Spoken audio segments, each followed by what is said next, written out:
I think it worked. Oh my gosh. Did it work? Oh my gosh. Please tell me it worked. Someone in the chat, please tell me they can see me and hear me. Chat. Oh my gosh, I see highs. Oh my gosh, thank the High School Musical Wildcats. Oh my goodness. Let me tell you. The struggle bus I was on to get here. Hi, everybody. Oh, I'm so excited.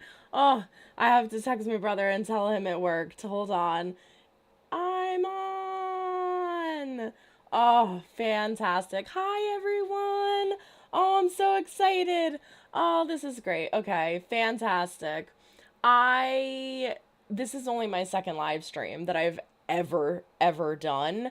And so I'm like, it's fine. I just click live stream and get on it. And that wasn't the case. That was not the case. So I just want to make sure everybody can see me.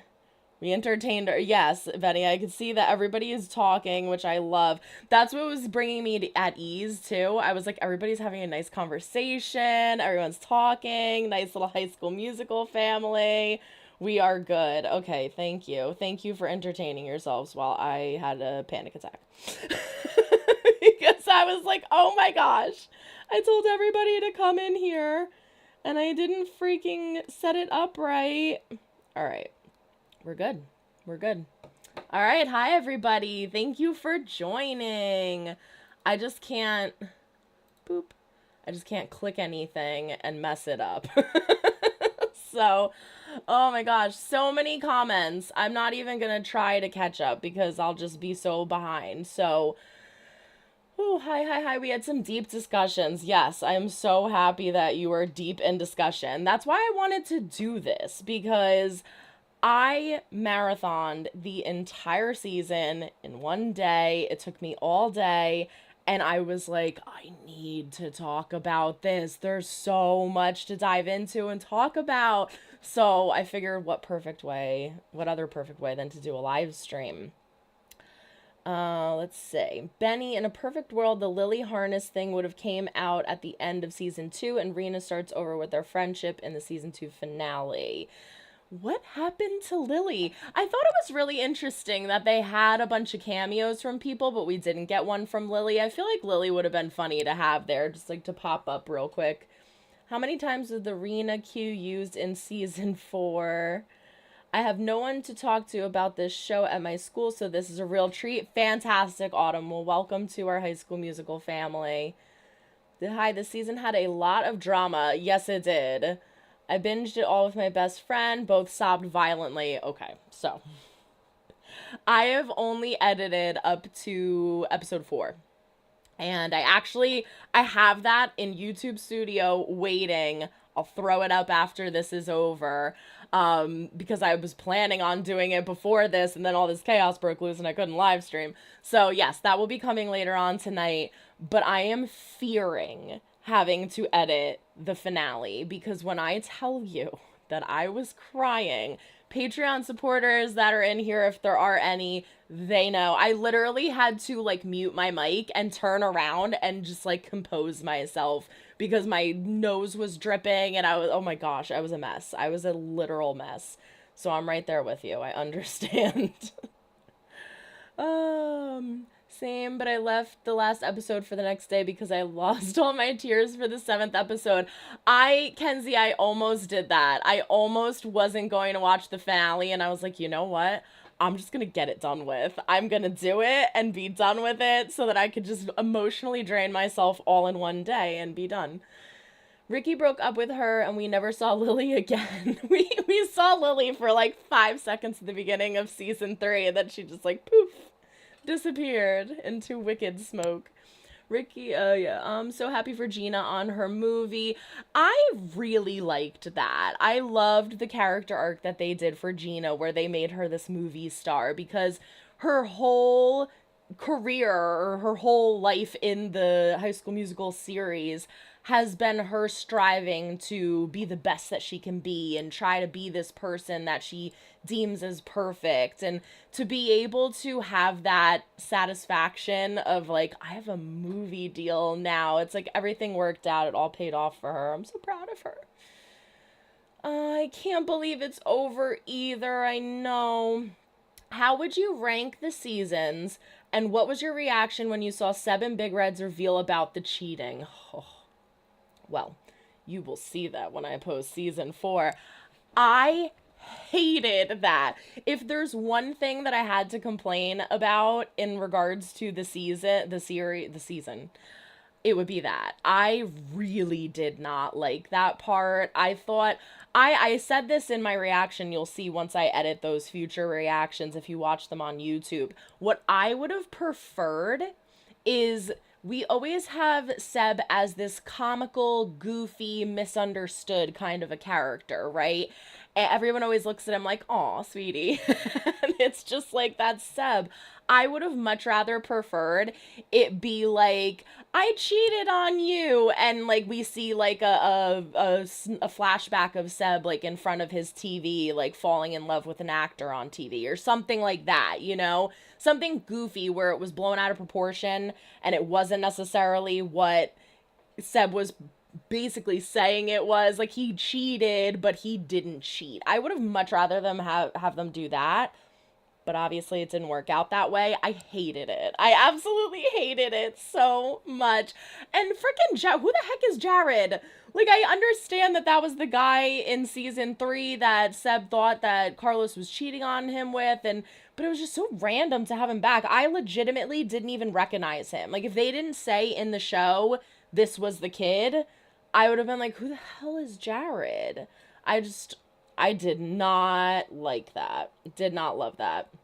That was probably, yeah, that was my most hated arc in the season. I would say I've been talking about this with people a lot, and I feel like I keep kind of like doubting myself when I say it.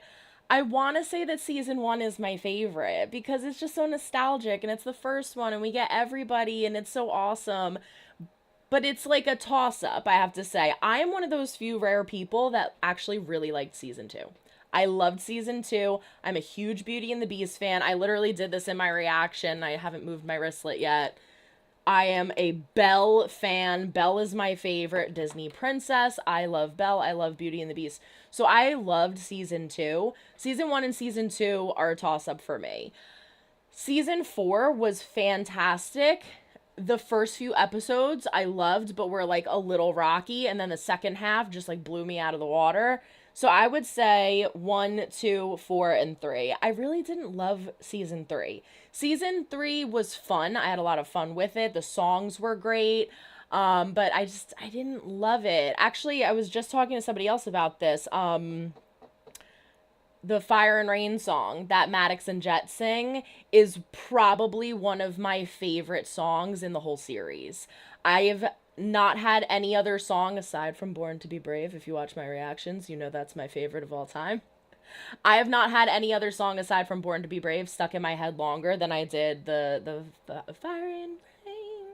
Ooh, that was off. You could drive me insane. I can't believe this is over. I know! Speaking of episode 4, Nightmares Come to Life is probably the best group song in the series. It definitely is. If not, then it's top 3 at least. I agree. I don't want to lose the chat.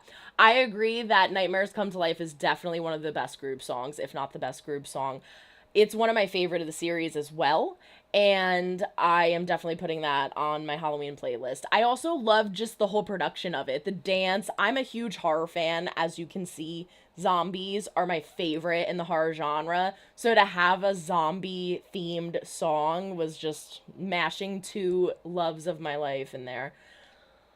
I still can't believe this is a Disney show, LMAO. Rena literally had more than 17 kisses this season. What I thought was really funny, Iron Man, and I mentioned this in my reactions, the amount of cursing that occurred in the later episodes. It was just such a funny added touch for the show, I feel, because like, it's a Disney show. You don't curse in the Disney shows. That doesn't happen. But there were a plethora of curses happening. And of course, they bleeped them out. But it was so shocking when it first happened. I was like, oh my gosh, like, did that just really have, like, the one I just edited in episode 4 was Jet. And then Maddox peeks her head in and she's like, you can't say that, dude. And he's like, oh, I'm sorry, I'm new to this. It was like they're growing up. Do you think we'll be having High School Musical, the musical, the series, the musical, the series? I would love it. I would love a movie, to be honest with you. I think a movie would be, I mean, a show would be awesome because then it continues on longer, but I would really like a movie.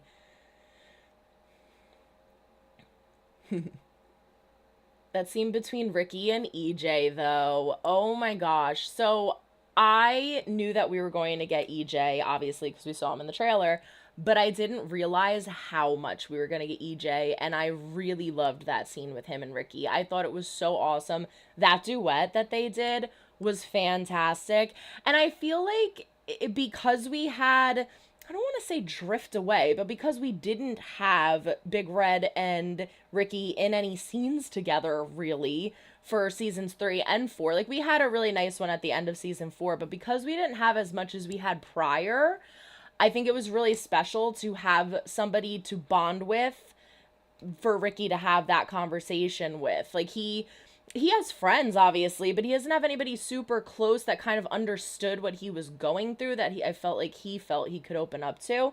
So that, I loved that conversation with them. I thought it was really special. Love You Forever was the best song on the show. That was a really, really good one. Even Anton came back. Chris, I loved that cameo, and I know a lot of people are split. Some people were like, what is he doing there? I lost it when I saw him come on, and the way that they end. Now, it's in the title, spoilers, final season spoilers talk. Like, it's in the title, but I just want to make it clear, we're talking about everything. We are going to spoiler like crazy. So if you haven't finished yet and you don't want to be spoiled, I hate to say leave the chat, but for your own good, leave the chat. Anton being like, my name's Andy, I'm not French. The chocolates are for you. Oh my gosh, I lost it. That's probably one of my favorite moments in the finale. The flashback episode was so good. The flashback episode got me. Yes, that was, oof. Oh man, you guys are going wild. I love it. I think I lost the chat. Here we go. Okay. Flashback episode was amazing. I cried like a baby. I loved I always loved the flashbacks, though. Every time we ever got a flashback, I loved it. Way I gasped when I saw Antoine. That killed me, not my sunshine child. Seb, I know, Autumn. I didn't like it. I was asking you because I know you're a Seb fan. I am a huge Seb fan. So Seb and Gina, I see, it's hard. If I had to pick between the two of them, I would honestly say that Seb is probably over Gina. But because they've done so much more with Gina, then I feel like I say Gina. That's why I always say Seb and Gina. But yeah, I absolutely love Seb. That's why I'm like, oh my gosh, why did they do that? After us not seeing him basically the entire 3rd season, and then you're going to have him come back like that. And the other thing that I really didn't like about it is, like, listen, if you're going to do a cheating kind of scandal within one of the characters, kind of make it make sense. And I really hated that he tortured Carlos for the first half of the season. It wasn't until episode 4 where it came out that he was the one who cheated, and he literally says, I was hoping that you were going to say, yes, I cheated, to kind of make me feel better about what I did because I knew that I had cheated. And so it's just, it broke my heart that, like, that was the character arc for Carlos that they chose for this season, basically, because to be honest with you, they didn't really do anything else with Carlos. They had Emmy be Miss Jen's assistant, and Carlos was so wrapped up in what was going on with Seb. Benny, you and I were talking about this before. Benny brought up that the body image issues that Carlos was having in season 3 never came back this season, which I thought was really interesting because that would have been a great arc for them to take for Carlos, but instead they took the route of Seb cheated, I guess, to involve Seb, but they could have involved him in a different way and made it make sense. I wish they did, but they didn't.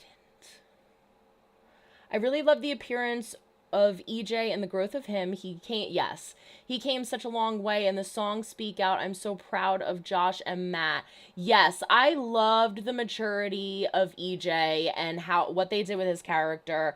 If you watch my season 3 reactions, you know that I hated what they did with EJ, and it has nothing to do with me being a Portwell shipper, because I was, and I just didn't like how they did it. Like, I'm very accepting of things. I'm not like a do or die, my person's gonna win kind of person. I'm like, okay, as long as you make the story make sense and it's good, then I'll roll with it. So I loved Reina in season 4. I thought it was fantastic. I absolutely loved all the sweet moments and what they did with that relationship. But I hated how they treated EJ in season 3. I thought the writing was terrible for him. And so to see that come full circle in this season and have him like make peace with it, the Gina and EJ conversation at the end was fantastic, where she's like, I understand why you did some of these things now, and he's like, well, I'm sorry, I would have done certain things differently. Absolutely loved that. Just don't want to lose the chat. Yeah, so I loved being able to see that EJ is happy now, because he was so sad, I feel, at the end of the last season, but I loved being able to see that he was happy, he was good. They did mention, or he mentioned rather, that things with his dad aren't okay, which, like, I guess if we're being realistic, that happens, unfortunately, sometimes. So I kind of, it made me feel bad for EJ, but it also was the realistic side of things that, like, relationships aren't always perfect with your parents, unfortunately. And so that's something that EJ could work forward to in the future. Do you think... Cool, Caleb. Do you think we will get High School Musical, the musical series, the series, High School Musical, the musical, the series, the musical, the series? I would love to, but, it was interesting because I thought that they were setting up something new, possibly with, like, a Next Generation type thing by bringing Emmy in. And now I don't feel like that. I don't think they are. If I'm being honest, I feel like the only reason that this show ended was probably because of how big the careers are being set off. Like, we have so many of the characters, so many of the people doing so many things. We had Julia on Broadway. I mean, like, there's so many things. There's just so many things. So I feel like maybe they tried to keep incorporating new characters because they were planning on continuing it, but I don't see that being the plan moving forward. I would love to see a movie, though. I would love to see a movie. The cheating made sense, sort of, but I wish they wouldn't even have the opportunity to cheat, and instead the show would actually use Big Red and Seb's characters in season 3 and 4. I agree. I definitely agree that they could have used them in a better way. It didn't make a ton of sense since they weren't even gone for that long. I get missing somebody, but that's a good point, Waddles. Like, it wasn't that long. It was a summer. It was a summer. It was like 2 months. It wasn't that long. And I don't know. Like, I just don't see that. I just don't see those characters doing that. I don't know. Thoughts on Gina's mom? Oh, you'll hear my thoughts. I thought Gina's mom was absolutely horrible. I feel like there should have been a little more closure with that towards the end.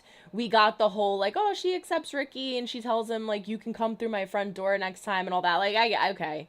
But I feel like they could have done a little better at that, considering how horrible she was and how judgmental she was. Like, you're an adult, okay?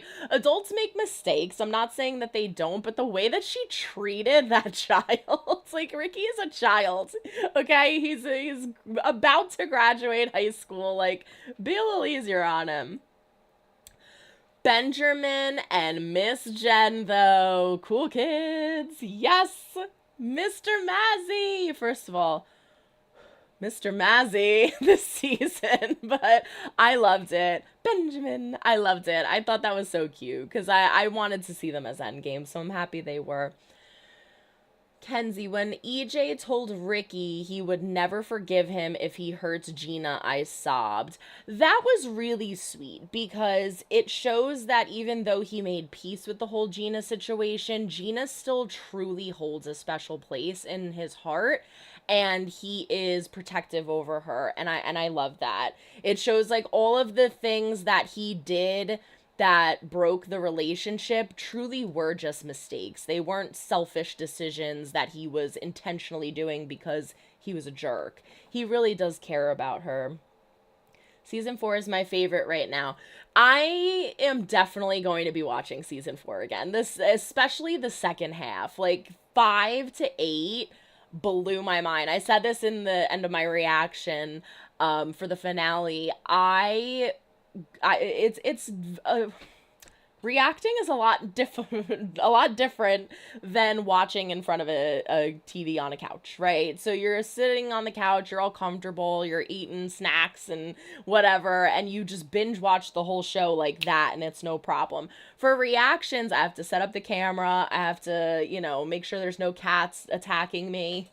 I have to give my beginning thoughts, I have to give my commentary during, then my thoughts after, then I have to upload the video to Vimeo, then I have to upload it to Patreon, then I have to edit it, then I have to throw it on YouTube. It's like a whole process. So it literally took me all day to watch the season.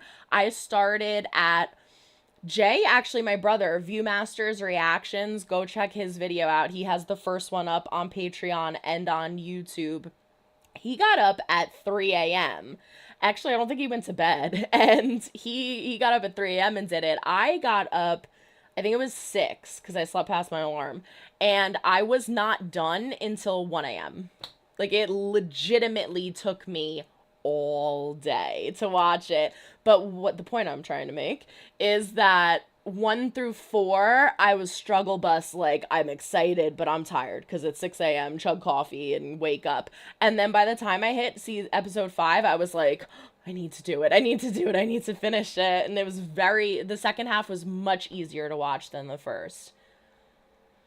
I'm about to DM Tim Federal and beg for a High School Musical, the musical, the series, the next generation. Tweet it. Hashtag it. We will all make it go viral. Oh, and fun fact. I pointed this out. Was it the 3rd episode? Yeah, it was the 3rd episode because I'm fairly certain I edited it. The jersey that I believe Jet is wearing as an extra in the Miss Darbus scene. Yeah, because that was episode 3 where Gina starts crying and Miss Darbus hugs her. Says Federal on the back of it. I don't know if anybody caught that. That was cute. I like little hidden additions like that.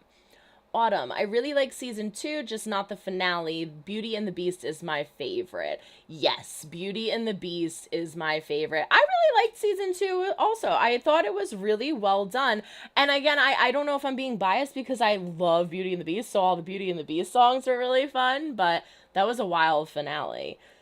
Yes, season 2 and season 4 are my favorites. I'm happy to see a lot of people saying season 2. I thought I was in the minority of this. Like, I love this. It's great. Benny, season 2 had Big Red singing, EJ and Gina having great development, and Red and Ashlyn's relationship was really cute. It was. Oh my gosh. The sign that Big Red makes for Ashlyn so her name could be in lights. She deserves to have her name in lights. I lost it. Waddles, season 1, season 4, season 3, season 2. I feel like I see that a decent amount. Like season 1 and 4 because it's the original in the end. And then a lot of people had a lot of fun with season 3 because of the whole camp, Shallow Lake. And so I see that being a popular one a lot. And I see season 2 being last a lot. Moose, season 2 is my favorite. Then 4, 3, and 1 is my least favorite. It's still so good. It's just the one I've rewatched the least. Interesting you say that because I was just talking about that with somebody else, how season 1, I feel like everybody just like watched it to death. It was so replayed over and over and over again. And now the characters are in such a different place that it's kind of hard almost to go back and rewatch season one. However, I still like watching season one because knowing where all the characters are now is it's cool to be like, oh my gosh, like it's almost like we get an insider look at the future. Like you have no idea what you're in store for. Julia, your thoughts on the Rena rain kiss? I loved the Rena rain kiss. So when we have Ricky going up and seeing that Mac is inside with her mom and she's at the table smiling and laughing and his little heart gets shattered. First of all, I'm a rain person. Let me tell you that. It could rain every single day and I'd have a smile on my face. I love the smell of the rain, the sound. I put rain on YouTube when I go to sleep. I love rain. So to have a rain kiss scene, I'm just like, oh, I love it. It's amazing. But I am so happy with the way that they handled it because I honestly thought that we were going to leave with Ricky seeing that and being upset. But no, instead we have all the pieces of the puzzle coming together. We see Gina actually seeing him and stopping him and kissing. And I love that they ended it that way. Cool kids. It's the way EJ told Ricky if he ever hurt Gina again, he'd never forgive him. Yeah. I think that was sweet too. And it had so many underlying meanings too, I feel, for EJ, because it's like, I could have fought for her, but I see how much that you two really do care about each other and how much you are meant to be. So just don't mess it up. Because if you mess it up, that would have messed me up. I would have fought for her and I didn't. I wish season 3 had more episodes. It felt rushed a bit. AV, I 1000% agree with you. So we got 12 episodes. Right? No. Am I thinking? No. We got 10 episodes in season 1. We got 12 episodes in season 2. We got 8 episodes in season 3 and 4. Why do we go up and then down? We definitely needed more episodes in season 3. And I think that was one of the biggest problems with season 3 that I had too, is that these characters weren't fleshed out enough. That the storylines were kind of like not set in and then all of a sudden rushed out of nowhere. We needed more time to develop those stories. I 100% agree. It was a little rushed. We needed more episodes. Cool Caleb, do you think we will get High School Musical, the musical, the series in 2034? I mean, hell, maybe we will. Maybe we will. Oh, the chat jumped. Oh my, where am I? Oh my gosh, there's so many comments. I'm lost in the midst of comments. Holy cannoli. I have no idea where I am. Oh wait, here we go. Thoughts on Gina's mom. What happens if I... Oh, there we go. Okay.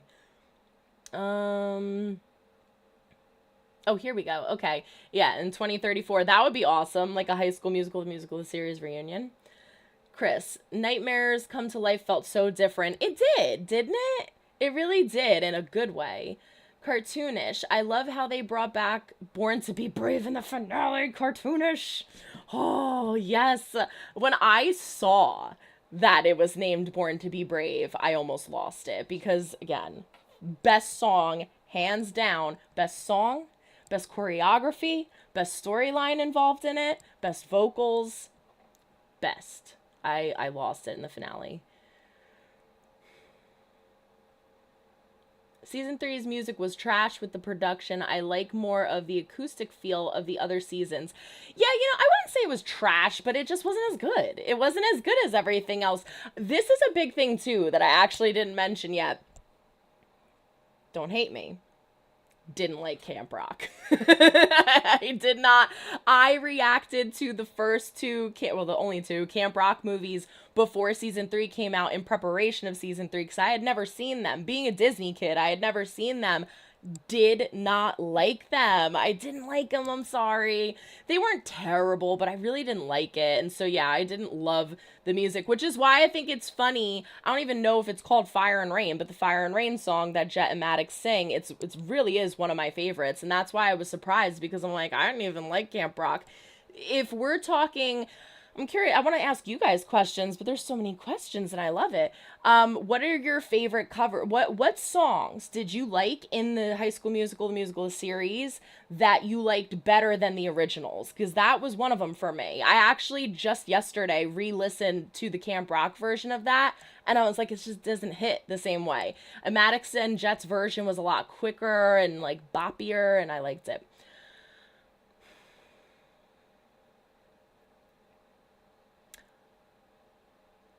What's your favorite song from each season? For me, season one was probably Born to Be Brave. Yes.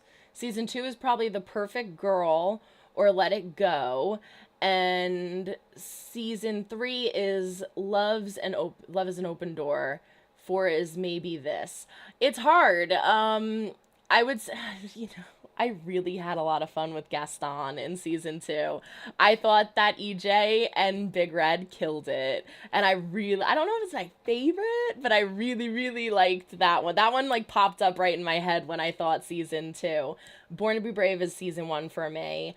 Love is an Open Door in season three was really, really good. I liked that one too, but I think I still have to go with the Fire and Rain.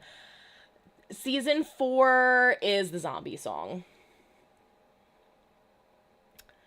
Uh, Nightmares Come to Life felt so camp, but I loved it. Yeah, I think that was part of why I loved it too. It did feel campy. It felt like an old school zombie movie. I liked it.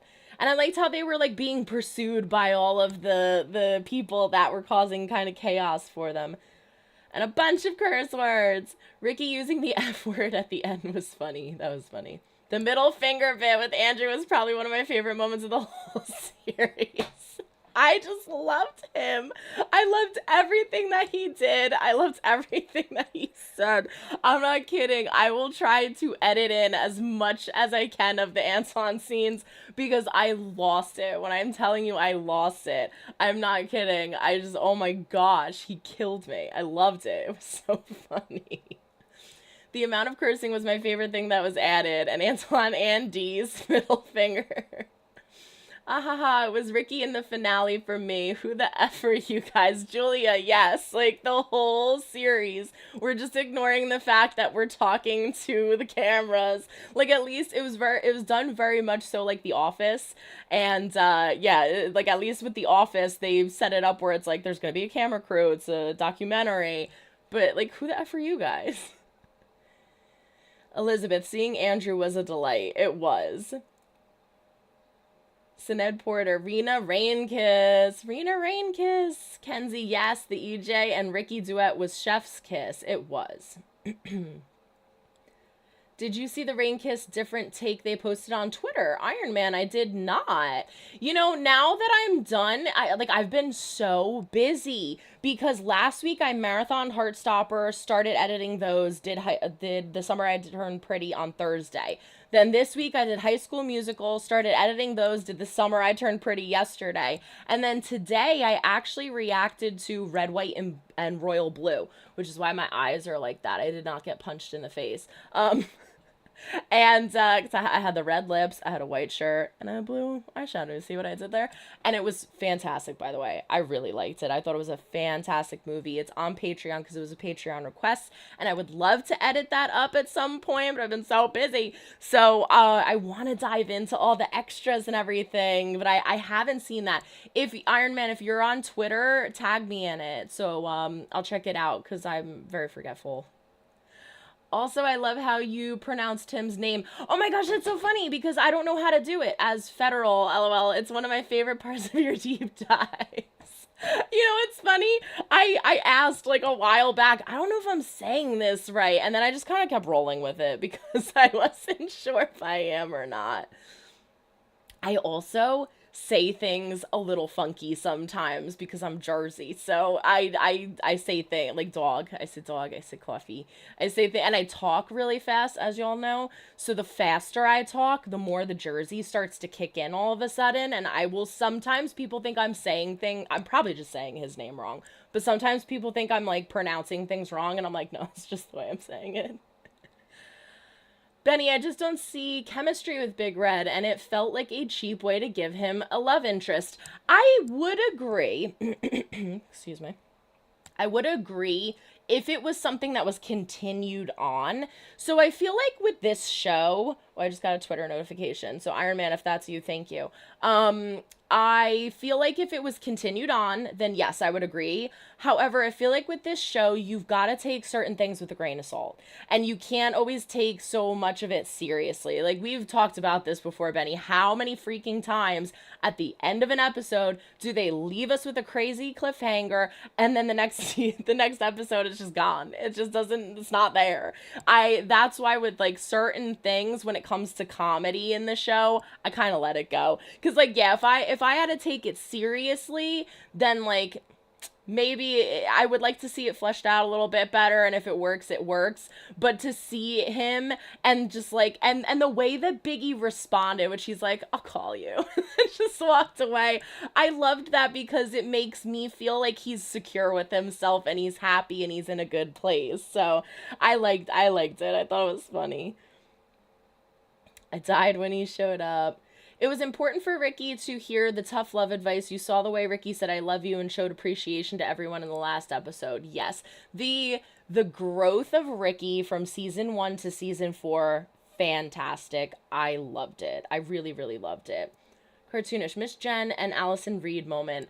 That was so cute. That's one of the main things that I really liked about the flashback moment too. The flashback episode, rather.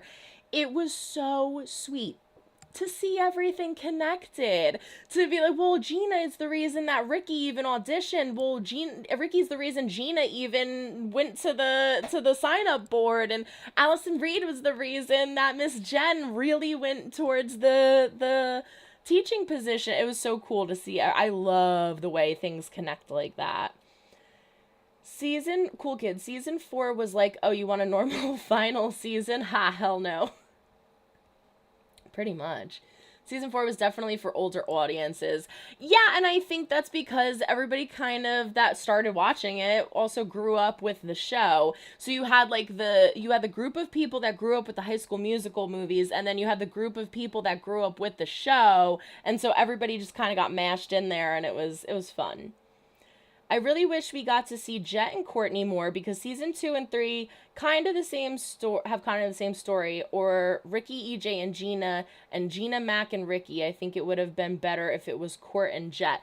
I would have liked more Courtney and Jet moments too. I almost felt at the end as if they were going to have Courtney, like, let him down, you know? Like, I feel like I almost thought that Jet was gonna finally ask her out or something, and she was gonna be like, oh, Jet, and, like, let him down easy, because she wasn't really giving any indication of, like, her kind of crushing on Jet. So, but then they didn't, so that was nice. But, yeah, I would have liked a little more from Courtney and Jet, aside from, like, always seeing Jet just kind of gush over her, which was adorable.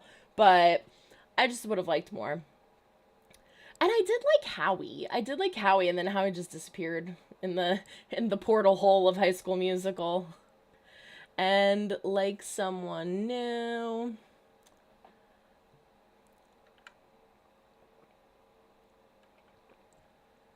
Good point, Julia. I'm so glad it was Ricky who got to say I love you. First it was who got to say I love you first. It was a big development in his character. I thought it was really cute when Ricky was practicing his speech to Gina with his parents. That was really cute. And yes, considering what happened in season 1 with Nene, it was very nice to come full circle and have him be the first one to not only say it, but be so excited to say it. Like, he was like, I can't wait. It was really cute. I love how people keep saying Rena Rain kiss. That is definitely a favorite scene. Rena Rain kiss. I'm dying. And deceased. That was like when Ashlyn, when she sees Allison Reed, and she's like, oh my god, it's Allison freaking Reed. I'm dying. I'm deceased. Yes. I loved Ashlyn in this season. Ashlyn's comments and the overreaction to things. You'll see when I post the episode 4, I legitimately paused the video and just had a good laugh when she's like, does she need mouth to mouth as a friend? I lost it. Absolutely lost it. Avi, it would have been better if Seb would have a cute attraction to someone and thought of it as cheating. Exactly, yes. And have Big Red cheat with Antoine, then it would have made more sense. I didn't think of that. Avi, that's a good point. That's a really good point, actually. Yes, that would have been really interesting, and it would have made more sense. I just think that would have definitely made more sense for Seb's character, too. Like, how many times have we seen Seb say silly, goofy things, and we're just like, what? Like, it would have made sense.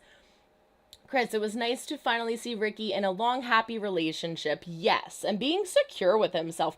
How many times did he almost crack this season where I was like almost expecting him to and he didn't? Although we did have that added effect in Max Drink. That was okay. Well, it wasn't okay, but we'll let that one slide considering the progress he's made. Madav, Jesse, don't you find it crazy that EJ encouraged Ricky to work it out with Gina in episode 5 and also in 8 with the guitar when Ricky regretted not confessing his love for her? I did.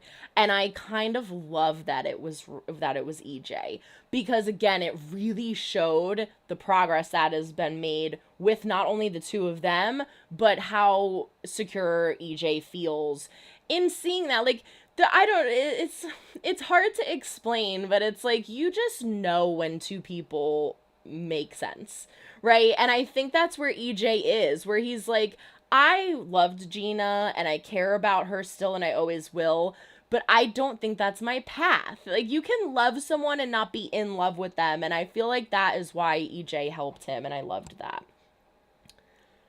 Benny, I think they could have just brought back Howie. I never liked him that much, but make him a rival for Jet instead of just making him disappear. That would have been interesting, because I did like Howie. I really liked Howie. I would have liked to see him more. Moose, oh. Gina's goodbye speech broke me. I sobbed as soon as she walked in the room. First of all, I was sobbing as soon as she walked in the room because her dress was so damn beautiful.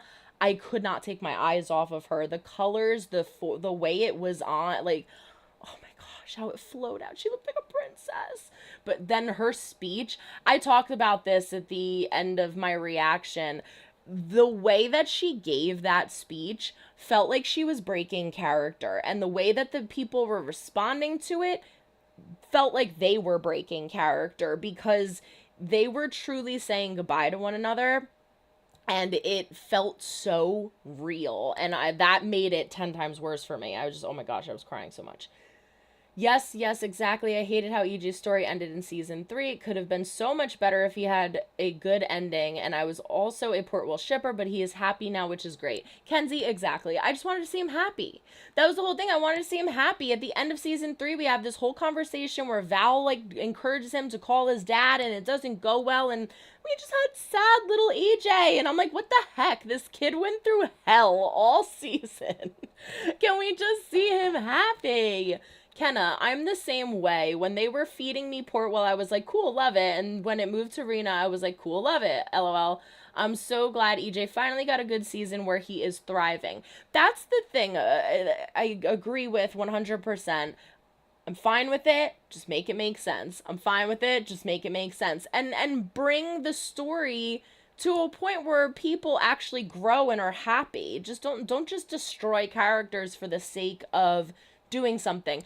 And that was my biggest problem in season 3. I feel like they gave us Portwell just to destroy Portwell to bring on Rena, and I didn't feel that in season 2. So I don't know why they felt like they had to do that.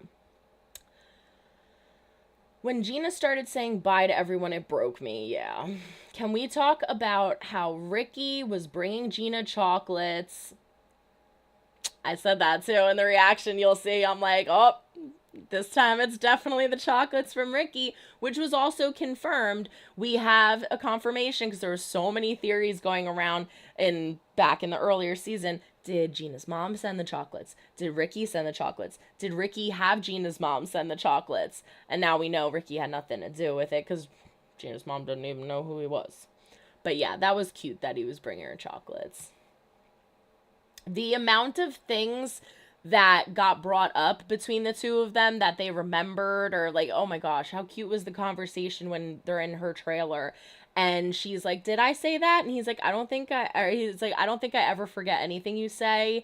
Or she said, I think I remember everything you've ever said. Something like that. It was so cute. What other Disney movie franchise should get a series, a Descendants live action? Cartoonish. I love The Descendants. However, I don't see it becoming a live action series because they do the animated series, which I have actually never seen. I've only seen the movies, which I love. But yeah, I don't know if they would do a live action. Kenya, I also feel like 4 seasons is pretty standard for Disney. Yeah, it kind of is, unless it's one of those shows that just like goes on forever. Emmy, I know Sophia said she would have wanted a season 5 and she's open to coming back. That's cool. I would love it. Tim, showrunner, said he wanted to do The Greatest Showman next season. Oh, that would have been so cool. Gina playing Zendaya character, Ricky playing Zach character. I would have loved... Oh, let's talk about that, actually. I would have loved that. I liked The Greatest Showman. I loved the songs from The Greatest Showman. I remember one time Jay and I were playing pool out at a bar, and there were all these different songs playing on the jukebox, and we put the opera song on. We put the opera song on from The Greatest Showman. Never enough. And everybody in the bar was like, who the hell played this? And I did it from my phone. So we were like, oh, who played this? We were just like jamming out to the opera song. It was a fond memory. How about our OG Troy, Gabriella, and Sharpay not showing up? Bothered by that. But considering how fantastic the finale was, I didn't care after that. They made me not care because it was that good. But it would have been nice to see them. I don't know why they weren't there. I love how much Allison Reed inspired Miss Jen. Me too. Gina's goodbye speech to Ricky on how he made her feel seen, that killed me. Yes. Also because we know how important that is to Ricky too. Like, he says it to Miss Jen in season 4 where he's like, thank you for seeing me. So for Gina to say that to him, it shows that he really understands how special that is to her. I hated Gina's mom, but I loved Court's mom. Mama Courtney. Huh. I love that woman. She is hysterical. I love, again, just the episode that I just edited in episode 4 where she's in Courtney's room trying to convince her to go to the party, and then she like or Frankenstein walks out and Courtney starts laughing and snorting. It looked like a legitimate laugh because it was just so cute, the scenes that they have together. The way her mom acted made it clear why Jordan Fisher's character got out of there. Yeah. Oh, that would have been... Oh, guys. Oh my god. Jordan Fisher liked a tweet of mine.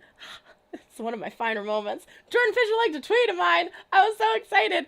Robbie and I got a chance to see Sweeney Todd on Broadway about 2 months ago, and I won the lottery online for the tickets, so it was front row, and I tweeted out, I get to see Josh Groban, Annalie Ashford, Jordan Fisher, and Gaten Matarazzo in Sweeney Todd. My life is complete. And Jordan Fisher liked the tweet, and I was like, no, now my life is complete. It's like, oh my gosh. But that would have been cool to have Jordan Fisher back, but he's busy on Broadway. Actually, I don't think he's in it anymore. He was fantastic in it. I love that Tim casted Dara's actual mom to play Courtney's mom because it made it feel so real. Well, because it was. Yes. Yeah. That was a very, very smart thing to do because it really did make it feel real. Mr. Mazzy, Chris. Yeah, Mr. Mazzy. Like, holy crap. Am I allowed to curse in a live stream? Yeah, exactly. Gina's mom just wants Gina to be like her, but Courtney's mom is so supportive of what Courtney wants. She is. I agree with you. The first half was okay, but the second half really picked up. It did. Kenzie, wait, that's actually Dara's mom. It is. I didn't know that until somebody told me that, but yeah, it is, and it makes it so much cuter. One thing I didn't like about the cheating arc was how chill both Big Red and Seb seemed to be with it. Yeah, that's a good point, Autumn. Like, they didn't seem like it was... Seb even says it wasn't that... It's not a big deal because it didn't mean anything, and I immediately regretted it because of how much I love you. No, I think that's for me to decide.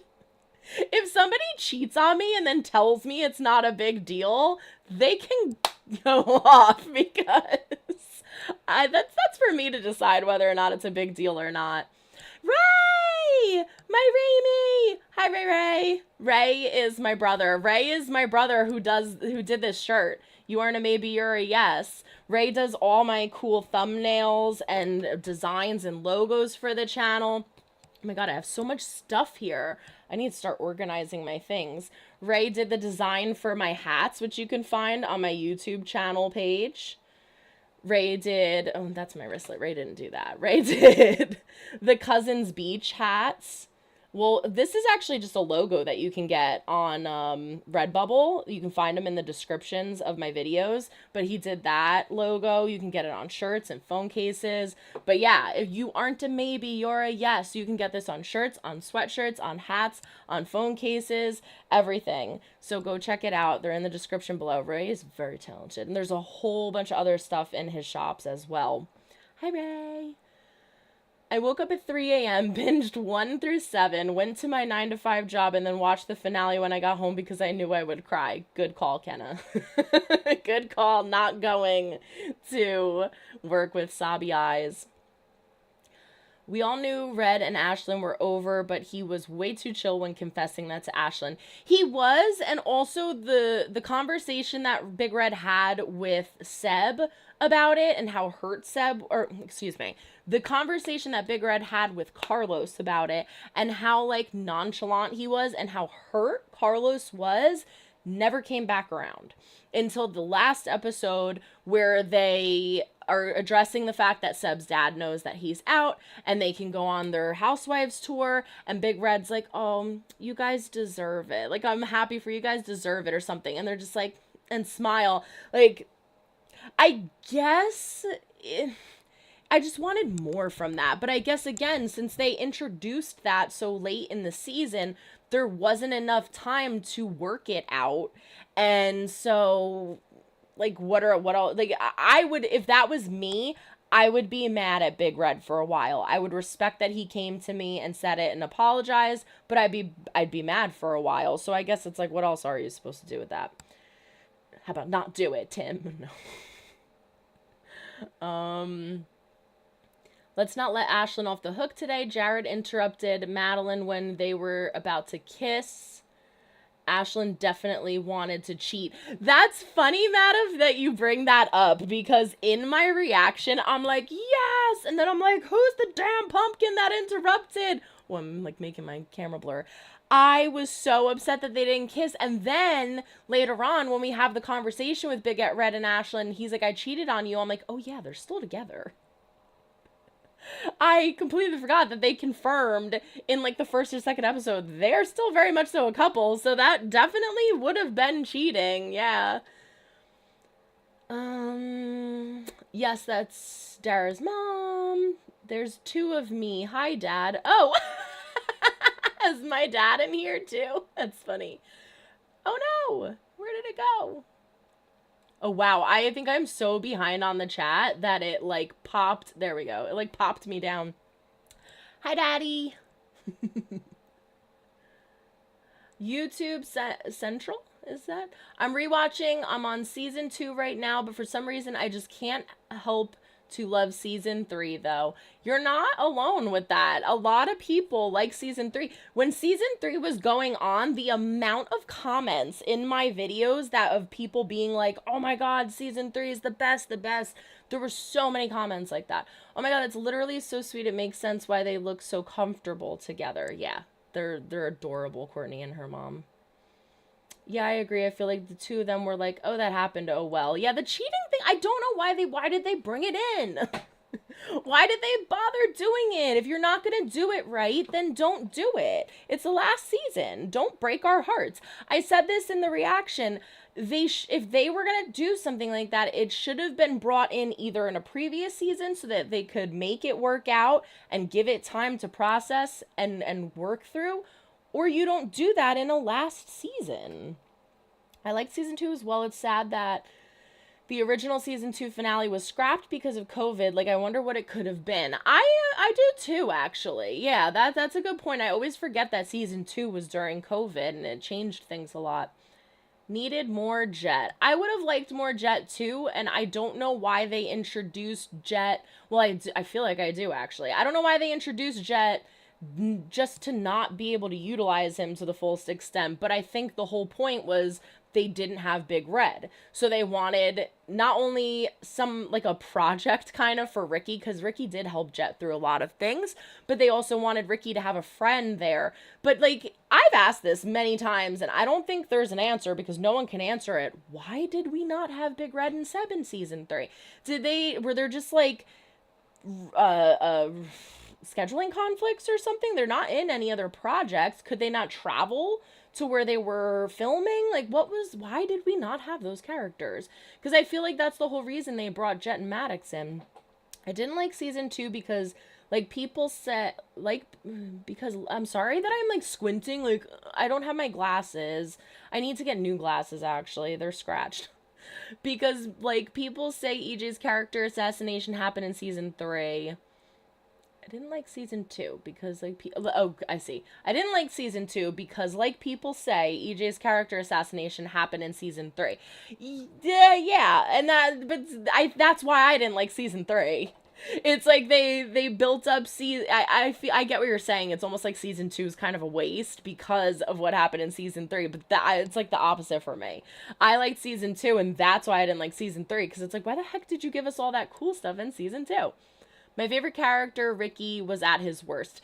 That was really hard to watch, but I think it was also necessary for him to go through in order to grow to where he is right now. Because, again, the character growth, my favorite character growth in this series is Ricky's. He came so far. This might sound a little mean, but Josh was definitely in the gym more during season 2. Now that I'm rewatching, my boy was huge. It's funny you say that because that's how I felt about Mr. Mazzy. I was like, Mr. Mazzara, his arms are popping out of his shirt. Like, oh, and I love that Courtney's mom said it. Wait, you think Mr. Mazzara is cute? Also, I find it funny how in the show to Gina's sophomore year was a year ago, but to us, it's actually been 4 years. That's a good point, yeah. For me, season 2, then 4, then 3, then 1. So 2, 4, 3, and 1. That's interesting. 1, I think just because I literally watched it over and over, and yeah, it's just the start, but it's still awesome. Yeah, it's like played out by now.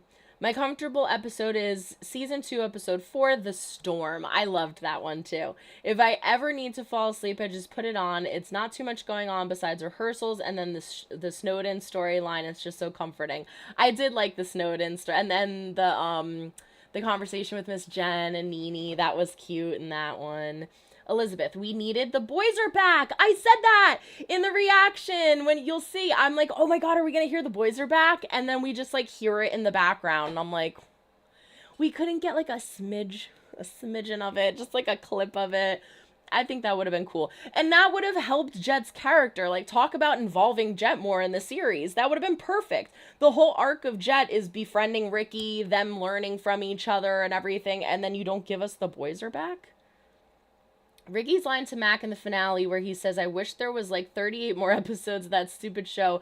And there are 38 total episodes of High School Musical. Kenna, I didn't realize that. That's really cute. Oh, that's sad too, though. But that's really cute. I'm mad they didn't show us the boys are back. Yeah, Julia, a lot of people are. I am too. Have you seen the extended rain kiss scene? No, Ellie, someone just said, Iron Man just said that. Actually, let me see. Someone, oh no, I was just someone following me on Twitter. Somebody tagged me in that. I did not see the extended rain scene. So somebody tagged me in that because, I would love to see it. I love deleted scenes, elongated clips, like different ways that things are going to go. I don't know if anybody on here has seen Clue, the movie Clue. Robbie had never seen it before, and so Robbie and I were watching it the other day, and at the end, it gives you 3 different versions of the ending, and so, like, the end happened, and I'm like, oh, it didn't happen like that! And he's just like, what is going on? Have you, yeah, okay, we read that. Have you seen the extended rain? Yes, I read that too. I don't know why I keep rereading everything. I did not see Gina Love You Too on Hat coming. I didn't see that either, but that was so cute. Again, the spins and the little secret things that they pop in there. That was cute. If you're reading this, I love you too. I have Love for You. I have Love You Forever on repeat all the time. It's fire. Love You Forever was really, really good. It's called Wouldn't Change a Thing. Oh, right. I wouldn't change a thing. I just go right to Fire and Rain because that's the first lyric. Can I have this dance? Sinead. Yes. Can I have this dance? Very, very good. Who was I just watching? Oh, I can't touch my face very much. I have eyeliner on. Taj Reacts. If you are looking for reactors to watch, I just watched episode 5.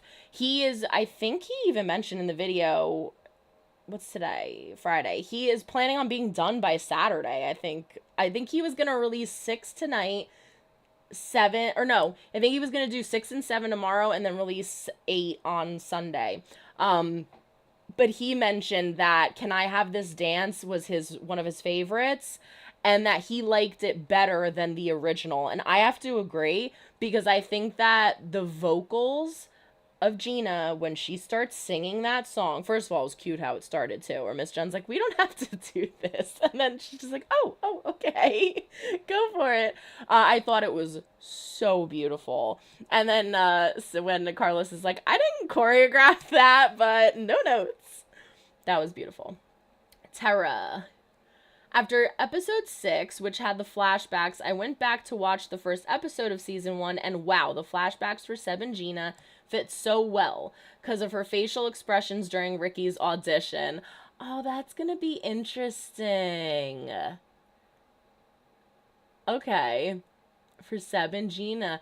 That's gonna be something that stays in my mind, Tara, when I rewatch, like, to see all of the flashback scenes, but in real time of when we saw them first. That's gonna be interesting. Autumn, Can I Have This Dance? Matt, The Climb by Seb I thought was better than the original. It's the climb. That was beautiful. I cried during that. It was so cute how Ricky was so nervous when he was practicing his I love you speech. Dreams Don't Die is a great song. Cartoonish. Emmy did fantastic during Dreams Don't Die. I cried during that too. It's hard to compare actual Broadway songs, but Julia singing Home. Penny. Why did you put that in my mind? Now I'm sad. No. That was phenomenal. Oh my gosh, this is making me remember now. Why can't I think of what it's called? The song that Nene and Ashlyn sing in episode 4 of season 1 on the piano kills me every single time. Every single time I hear that song, I instantly start crying. It is so good. But Home was fantastic, yes. Why can't I think of the name of that song? I prefer Seb's Climb over Miley. The only thing I can say is I didn't like about season 4. This is nitpicking because it's amazing, is that they really underused Adrienne Lyle's Jet's voice. Like maybe even a Jetney duet. That would have been cute. Yeah, Moons, that would have been cute. A Jet and Courtney duet. I needed a little something more from them. That would have been perfect. You know what would have been a great twist? What if it was Kenny Ortega behind the reason why the characters were always talking to the camera and he was interviewing them the whole time? That would have been interesting. That would have been fun. Spoiler talk, what? Oh, Jay, get out of here. Oh, that was a while ago. I hope you didn't stay, Jay. Jay didn't finish the season yet. Jay, get out of here.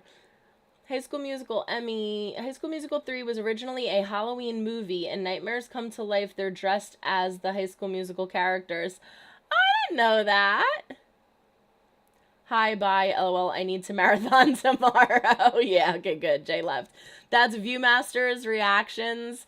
If you guys see that in the chat, that's my brother Jay. He did the first episode. It's on YouTube and it's on Patreon, but he's got a marathon the rest. He didn't see the rest. Elizabeth, cartoonish. That would have been the meta-ness ever. Yeah, it's Tim Federle. Oh, is it? Tim Federle? It looks like Federal. Federle. Tim Federle. Got it. In retrospect, after thinking about it, I don't really buy the Carlos flashback. It was sweet, but the way Carlos was acting so confident in season 1 doesn't really match with it, I think. But yes, but I think that's also because we see, maybe I'm wrong, but I feel like when we see Carlos in season 1, he has already been talking to Miss Jen. Like, he's already with Miss Jen. So at that point, I think he felt safe and secure because Miss Jen was like, I'm not going to let this happen to you anymore. You're not going to get picked on. I'm not going to pick on you or bully you. Like, you are okay. We're talking to the principal. Like, this is not going to happen anymore. So maybe I'm wrong, but I feel like at that point, he felt like he was in a safe space and could act confident. Was it ever explained what the hell happened to Howie? I don't think so. I do not think so. Howie fell into the High School Musical portal with the other characters. I love seeing Miss Jen's growth from changing her name out of shame to rejecting a national tour because of how proud she is. Howie left for college and that was it. Right, that's true. Yeah, Howie left for college, but then we just never saw him again. Courtney mentioned in season 3 that he was in college not responding and probably flirting with other girls, and then he was just replaced by Jet. Courtney and Jet reminded me of Sharpay and Zeke, but actually given more of a proper chance. Yeah, that's true. Sharpay and Zeke, that was so cute. I remember seeing that for I reacted to all the movies. The first 3 are on Patreon. The last one is edited on YouTube. Actually, I did this, like, this was when I was just starting out on YouTube. Like, just starting out on YouTube. And I think that it was the first movie I ever did. And Jay's setup was in his room. We have this in our spare room now, so we could both utilize it. But Jay started before I did, and so he had the setup in his room. And obviously I couldn't just, like, constantly go in his room and record. So I had set up my phone, I think it was, and I recorded. I tried to do, like, a watch along of the first movie, and, like, it was a mess. There's, like, 3 or 4 different parts. There's not a timer. So you have no idea where I am, and there's no video with it. It's, like, strictly a watch along. But the second one is on Patreon, as is the third one, and the third one is edited on YouTube. But I remember when I first saw that Zeke and Sharpay kiss. That was cute.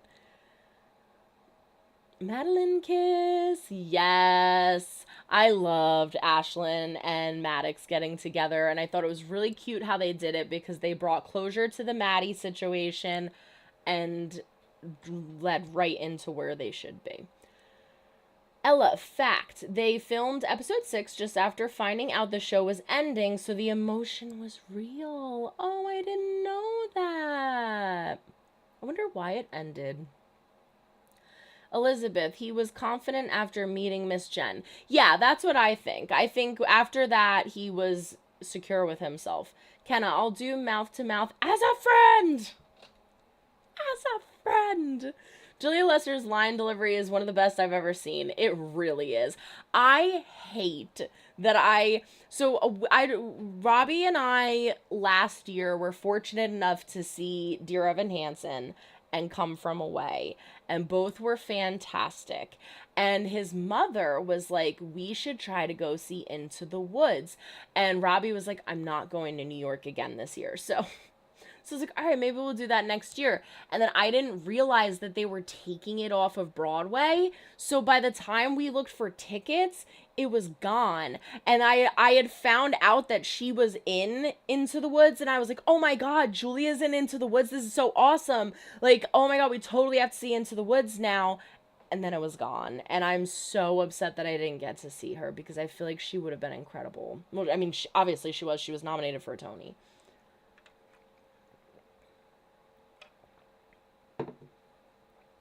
I love the callback to the I'm dying, I'm deceased, yes line from Ashlyn in season 1. Back in season 2, when I was in the Portwell fandom, one of my friends changed her username to Rena Rainkiss as an inside joke. That's crazy.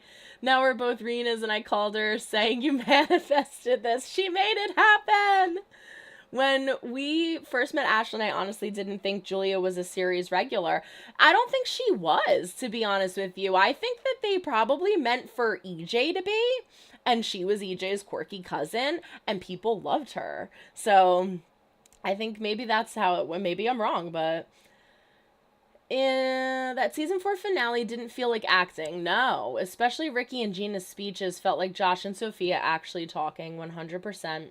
Tara, the reveal of the I love you to Ricky written on the tag of the hat Gina gave him blew my mind. Mine too. It was like how they kept like boom, boom, boom, boom. The way that they were rolling out all of these things was just so awesome. The reveal, oh yeah, I just read that. Yeah, the finale too. Josh improved his dancing so much this season. He did. He's getting all that exercise from being on tour. That song at the end with Seb on the piano in the finale, The Wickets, because I knew you.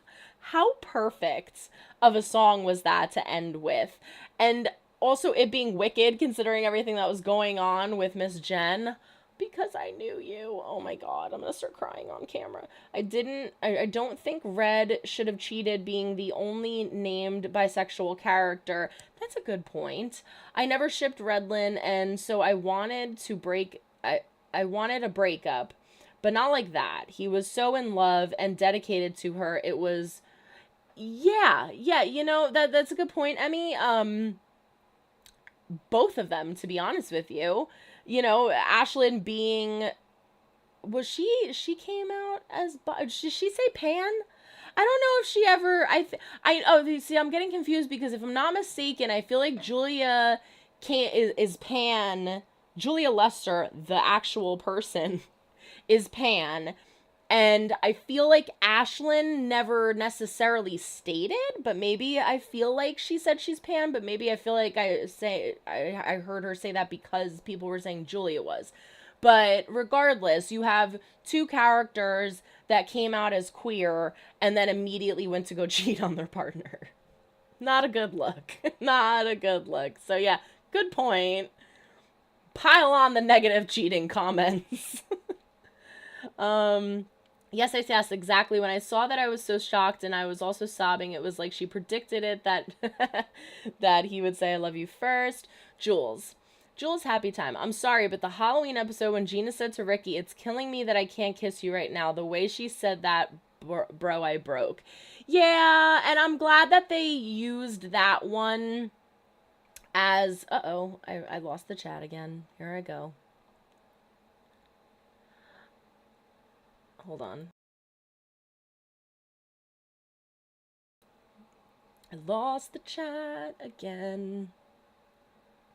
I'm glad that they announced their relationship in that episode. Oh, see, it keeps like popping me up, and then I go up too high. Here we go. It's also weird because I just remembered that he told Ashlyn in season 3 that she was the one for him. And when we see him again in season 4, he is so nonchalant about breaking up. Yeah, he does seem a little like, you know what it is? No, that's not accurate. It's like I'm working things out in my head. I was gonna say maybe that's because he could tell that she was into someone else, but no, because he's surprised when she says, you know that girl Val? And he's like, yeah, she was cute. And she's like, yeah, she was cute. he was like, what? So yeah, no, it's not like he knew that she, I don't know. He did, you're right, Benny. That's a good point. He did seem like way too okay with this and just like, oh, well, Ashlyn, like, if you don't like it, sucks for you.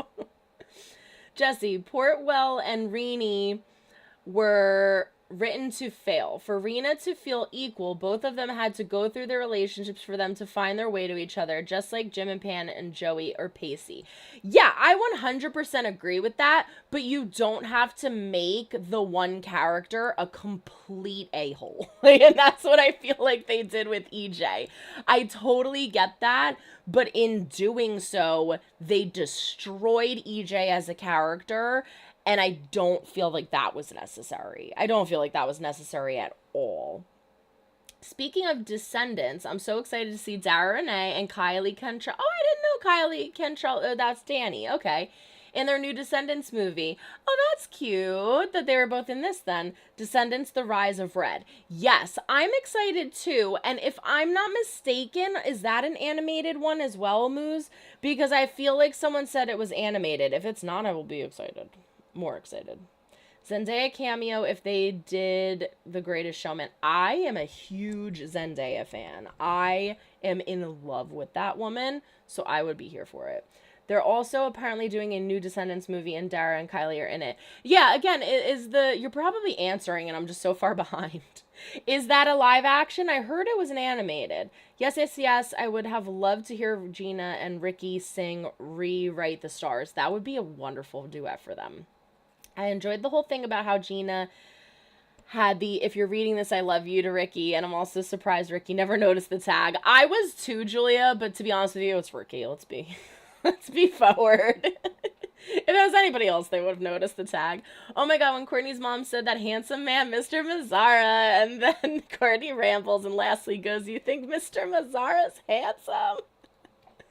What other Broadway Disney show would you have loved for the show to have covered? The Lion King would be my answer. Ricky and Gina as Simba and Nala, Carlos and Seb as Timon and Pumbaa, Jet as Scar. That's a good cast. The Little Mermaid is my second favorite. The Little Mermaid and Beauty and the Beast are usually like a toss-up for me, but I always go back to the Beauty and the Beast. Like it's like there's like a 1% difference for me. Like those are the two that I'm always watching. Actually, like I have my Little Mermaid here. I have my Little Mermaid here. I have the poster of the new movie. I loved it. Yeah, so the Little Mermaid would have been awesome. That's why when they were teasing it in season 2, I was like, oh my god, are we gonna get the Little Mermaid and Beauty and the Beast? But we didn't.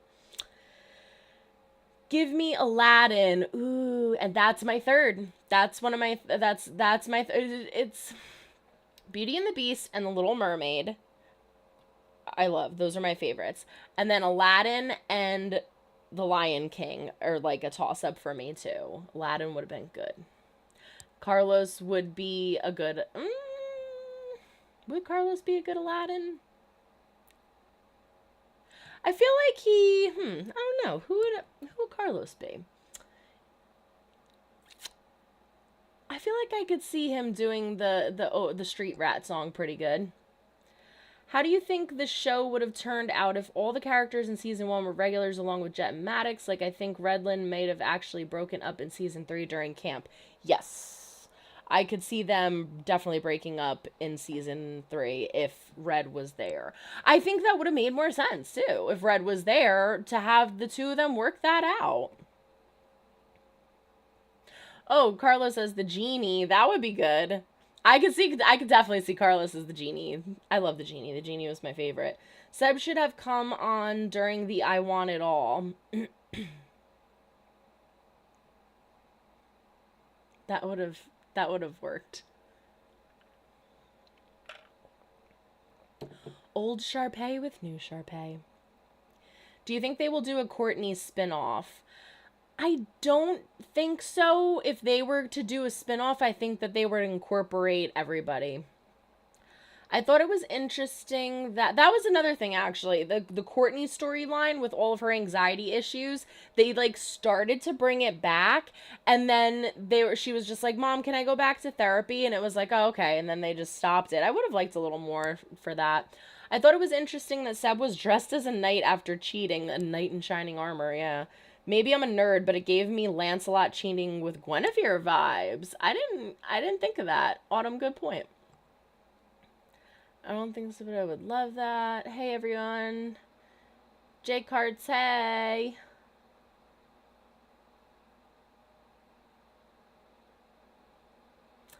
Guys, which was the worst character assassination? Season 1, Gina. Season 2, Ricky. Well, you know my answer. Season 2, Nene. Season 3, EJ. Season 4, Seb. Season 4, Big Red.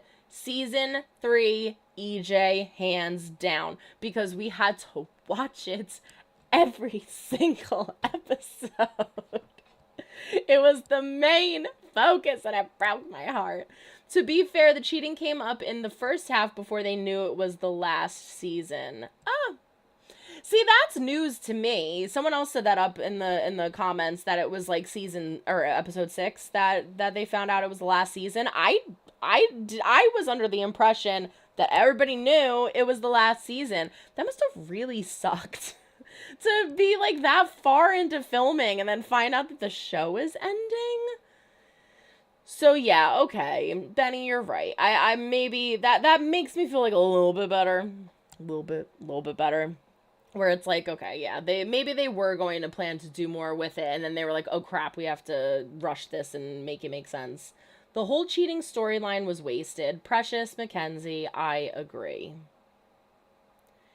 EJ, no doubt. I think the developments in season 1 and 2 made sense. Things in season 3 and 4 are questionable, though. Yes, and Benny, we've talked this to death. Season 1 and 2, the writing was so good. Season 3 and it was just like, what is happening? And then season 4 was iffy with some things, but really good with others. Ricky and Nene in season 2 were both killed by fans. I think it also didn't help. Why are the comments are like blending with each other? What is going on, YouTube? I think it also didn't help that there was a real breakup going on. And so, yeah, maybe that's what you mean, Mod, of Ricky and Nene in season 2 were killed by fans. Like, first of all, the Ricky and Nene breakup scene, that is all of my season. Yeah, I'm like, did I finish editing season 1? All of my season 1 edits are, and season 2, all of my season 1, 2, and 3 edits are all on Patreon, or all of my season 1, 2, and 3 edits are on YouTube. You can watch my reaction to the Nene and Ricky breakup. I was a sobbing mess. But I agree that fans probably had a big part to do with that too. Thoughts on Jetney, Ahmed? Ahmed, thoughts on Jetney? Jet played his role right. He sucked at flirting with Court. He did. He was just like a soppy pile of mush every time that they were together. I just edited episode 4, and he like walks up and he's like, "Hey, Court," and then she's just like, "Okay, see you later." I would have liked more of that to make it make sense, but I liked them together. I forgot Ashlyn in most of season 3 was a bit of a character assassination too. A little bit. We never got to see Jet perform. Yeah, we did get a snippet of him in the final song, which I loved. I love his voice. And again, if you weren't here for this, I loved Maddox and Jet's song in season 3. But we didn't get anything else, which is why The Boys Are Back would have been perfect. No, why they didn't do that. Kenna. My brother pointed out that if season 1 takes place in 2019, then the Halloween episode is October 2020. But Shang-Chi didn't come out until 2021. So Jet and Max's costumes didn't make sense. That's a good point. That's a very good point. Or maybe the High School Musical portal opened and they can see the future. At least we get The Boys Are Back on streaming. At least we get the boys are back on streaming. Meaning like in the movie? Or is that a deleted scene? Because you can tag me in that too.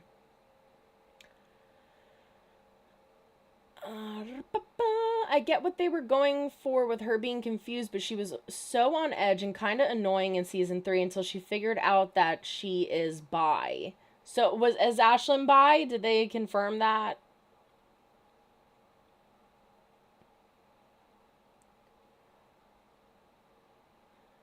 Ahmed, Jet deserved a little bit better duet-wise.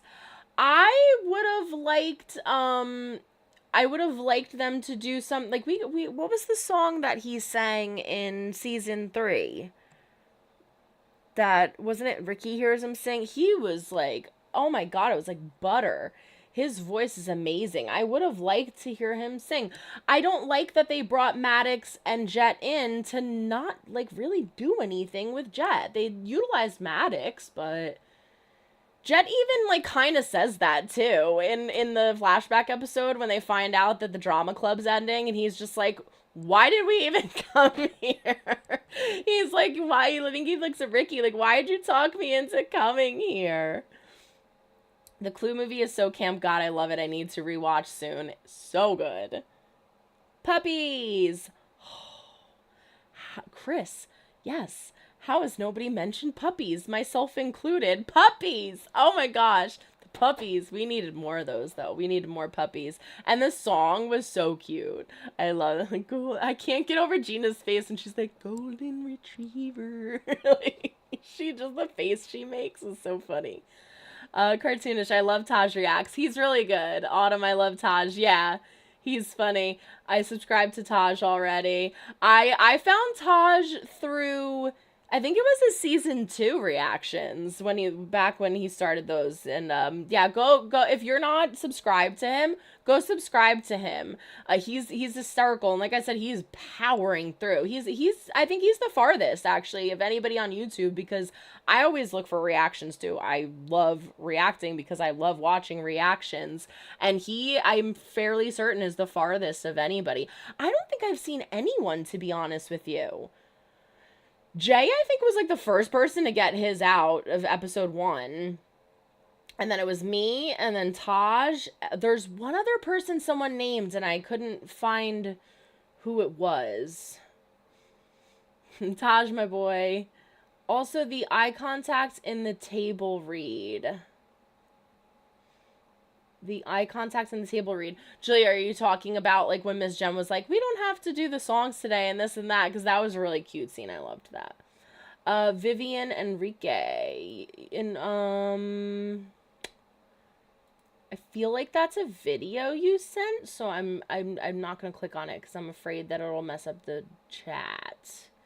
If anybody wants to tag me in anything, Twitter, oh, now I have to think. @star_chef_productions is Instagram and TikTok.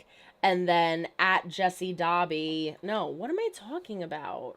Is that my... I don't even know anymore. What is my... Yeah, @JessieDobby is...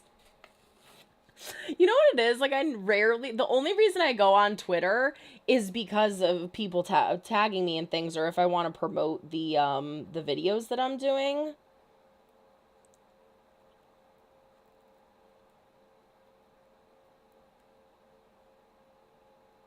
I mean, it's in all of my videos, but probably should have something like that up here. *_chef_productions. That's the TikTok and Instagram, and then @JessieDobby. Dobby! Where's my baby? Dobby, you want to come in? She's probably... The other day I was like, Dobby. I got scared because I'm like, where is she? I can't find her. She was, like, in the closet. Oh, there you are, my baby girl. @JessieDobby for Twitter. Come here. You want to say hi to everybody? Everyone's like, read the chat, Jess. You're already behind. Stop giving your cat treats. Come here, Angel. Here. You want them? Who's the prettiest girl in the world? It's Dobby Cat. It's a Dobby Cat. Here's the real star of the show. I cried so hard during Dreams Don't Die to think that Liamani, Emmy's actress, is only 14 with such a strong voice is insane. Yeah. I think that her voice... Here you go, baby girl. Here's some treats. I think her voice is amazing. And I mentioned this in my reactions. I think the way they utilized her character was perfect, because for her to come in to a group of people that have been doing so many things with each other for so long, they have this friend group dynamic down. Like, granted, she was in season 3, but not that much. They have all these connections that are just so personal and so close. So to come into like a huge group like that, here, go in your bed. To come into like a huge group like that and just be like the outsider that like has to mesh with everybody is so difficult. And then on top of it, to match up to the voices that are on that show, which are freaking incredible, is hard to do. So congrats to her for pulling it through. I can't believe she's only 14. You're leaving? Okay, goodbye. You better run around. I gotta let Sammy and Coco out soon. Emmy. Ricky saying, has this been here all along, about the hat tag and Gina responding, just like me. Yes, just like me. When Ricky first put on the hat, he said, I'll grow into it, which feels like a cute parallel. Emmy, you're right.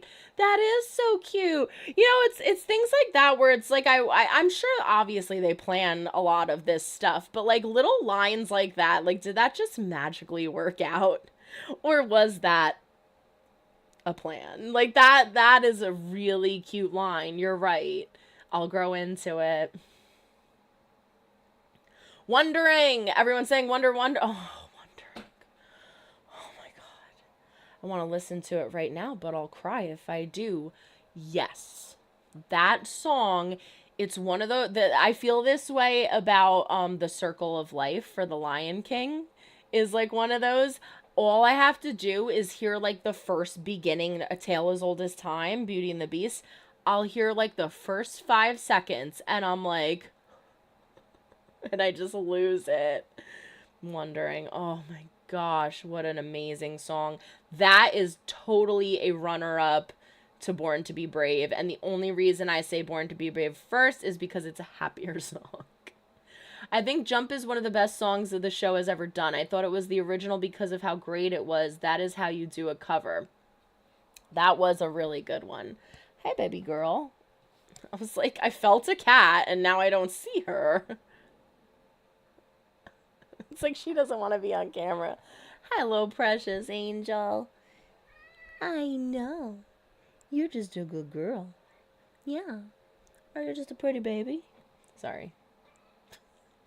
I love this cat more than life itself. Courtney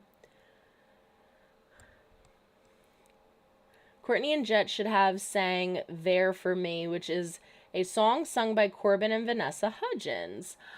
I do not remember that one, to be honest with you. I'm going to have to look that one up. Tim should have been the director of High School Musical 4 instead of Quinn. His character name could have been named Jim. That would have been funny. That would have been funny if he was in it. However, as annoying as Quinn was at first, I kind of, like, I wish we got a little more funny moments with her, but I did kind of start to like her. I liked the scene with her and Maddox where she's like, they're really good, right? They're really good. And Max is like, yeah, they're really good. And then she's like, his hair's taking away from the scene. It's too shiny, right? And she's like, it's too shiny. Like, that was funny how she just, like, all of a sudden, like, Maddox grew on her where she, like, hated everybody else. Don't need a king. I got my own crown. Don't need a hero to lift me up, crown. I love Born to Be Brave. Jack, I love Born to Be Brave. Loved Monique and Courtney talk. Yes. The Monique, I say this in my reaction. The Monique, what are you doing, you silly goose? Look what she's doing. She's like perfectly sitting behind me so that she's not on camera. It's like she knows. You're so funny.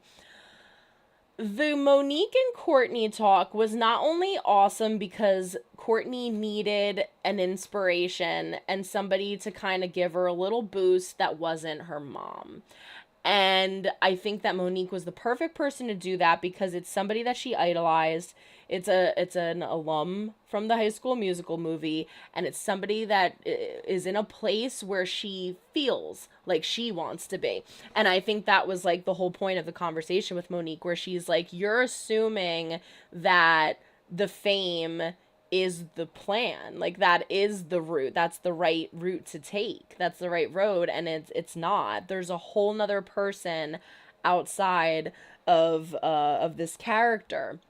And I loved that. I just loved that she not only got to say that to Courtney, but got to say it in general, because there has been a lot of buzz about how she was treated, not only during the whole filming process of the movies, but also after, how like drastically different she was treated from the other people.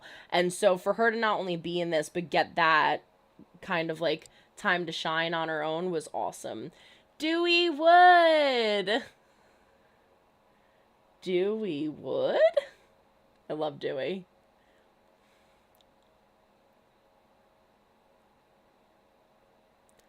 I did not like how Big Red seemed so laughable about cheating with Seb when talking to Ashlyn. Jillian, yeah, that we were saying that, how it just felt uncomfy.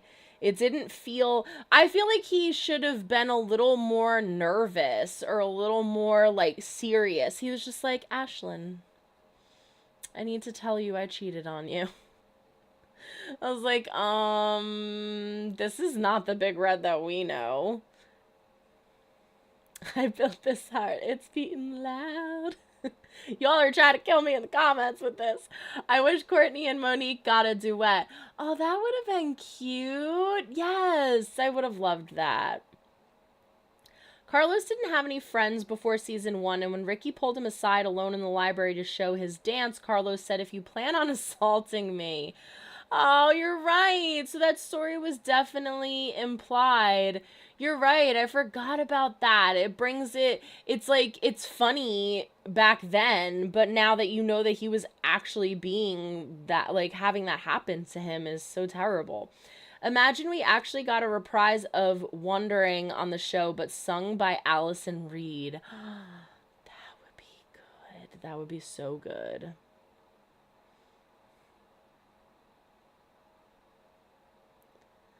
Madeline! Kaya, Madeline is shipped here for sure. Ella, Tim chose to end the show. He said because he didn't want it to end with a cliffhanger, as it's rare now to get a 5th season, didn't want the possible hope of season 5 then not being renewed. Didn't want the possible hope of season 5 then not being renewed. I could see that, but then, like, why didn't they renew it, you know? Oh, because he wanted to end it. I see what you're saying. He chose to end it out of fear of it not being renewed. Hey, Jesse, I haven't finished the season yet. Final episode left. I'm afraid to watch. HDBTFFFTSG.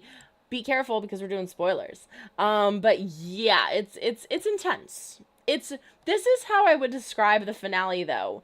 It's intense as hell, but in the best way possible. It is totally happy tears. Oh, I heard the first 2 notes on the piano in that post-credit scene, and I yelled at my TV and started sobbing. I did that with Born to Be Brave. I literally screamed, and I had to look and make sure I didn't blow out the mic, and I just, like, threw my head down on the table. I didn't understand where the whole brothers thing with Ricky and EJ came from. Like, Ricky stole both his girlfriends, and they only had, like, one nice scene before this season.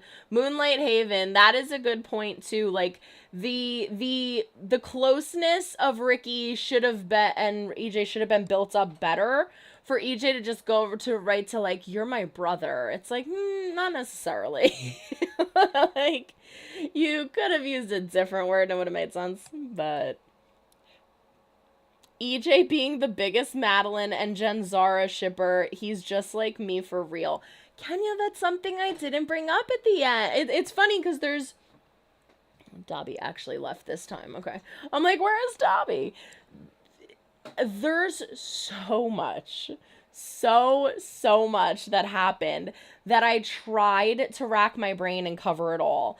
But at the end of it, I always end up missing something. And Kenna, that is something that I missed. I did not comment on how adorable the Maddox Ashlyn thing that on the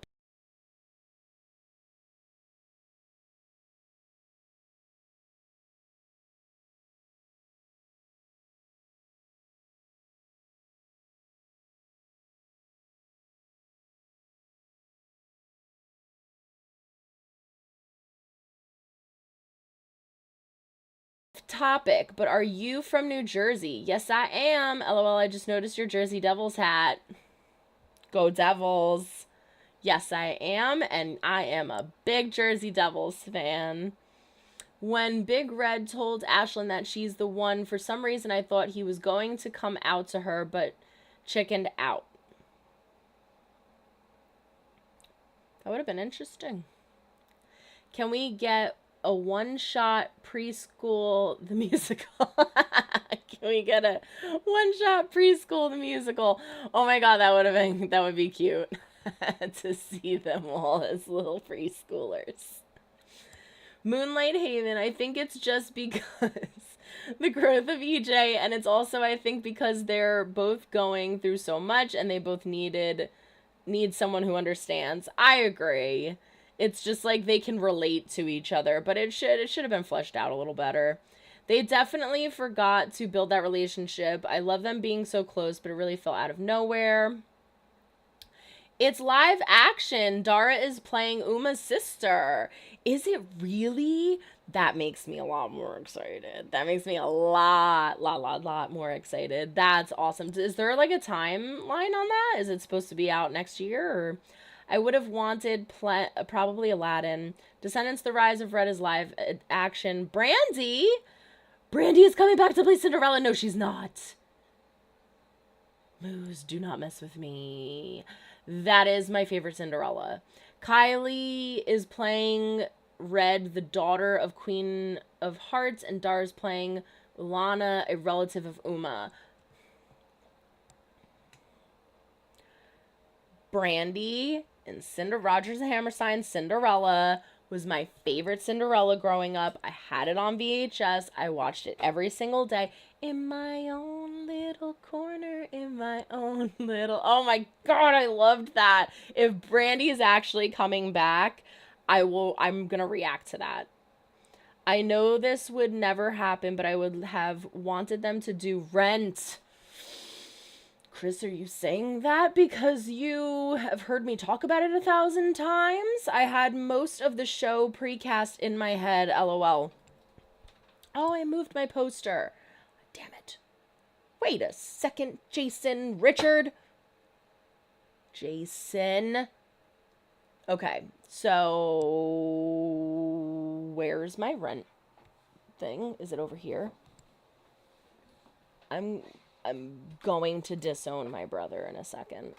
We redid the room, and so we moved a bunch of things. Where's my Rent playbill, Jason? I'm gonna, if it's injured, I'm gonna kill him. Okay, so Rent is my all-time favorite musical in the history of musicals. I am absolutely and utterly obsessed with it. I had seen it back in, oh my gosh, in like I saw it back in, let me text him because now I'm like actually concerned. Where is my Rent playbill? No, I'm just kidding. I saw it back in, oh my god, like 2008, 2007, 2008. And I actually got the playbill signed by Anthony Rapp. And, oh my god, why am I, Anthony Rapp, oh my god, I'm like, my head is, like, I'm spinning right now. Why can't I think of the original Roger?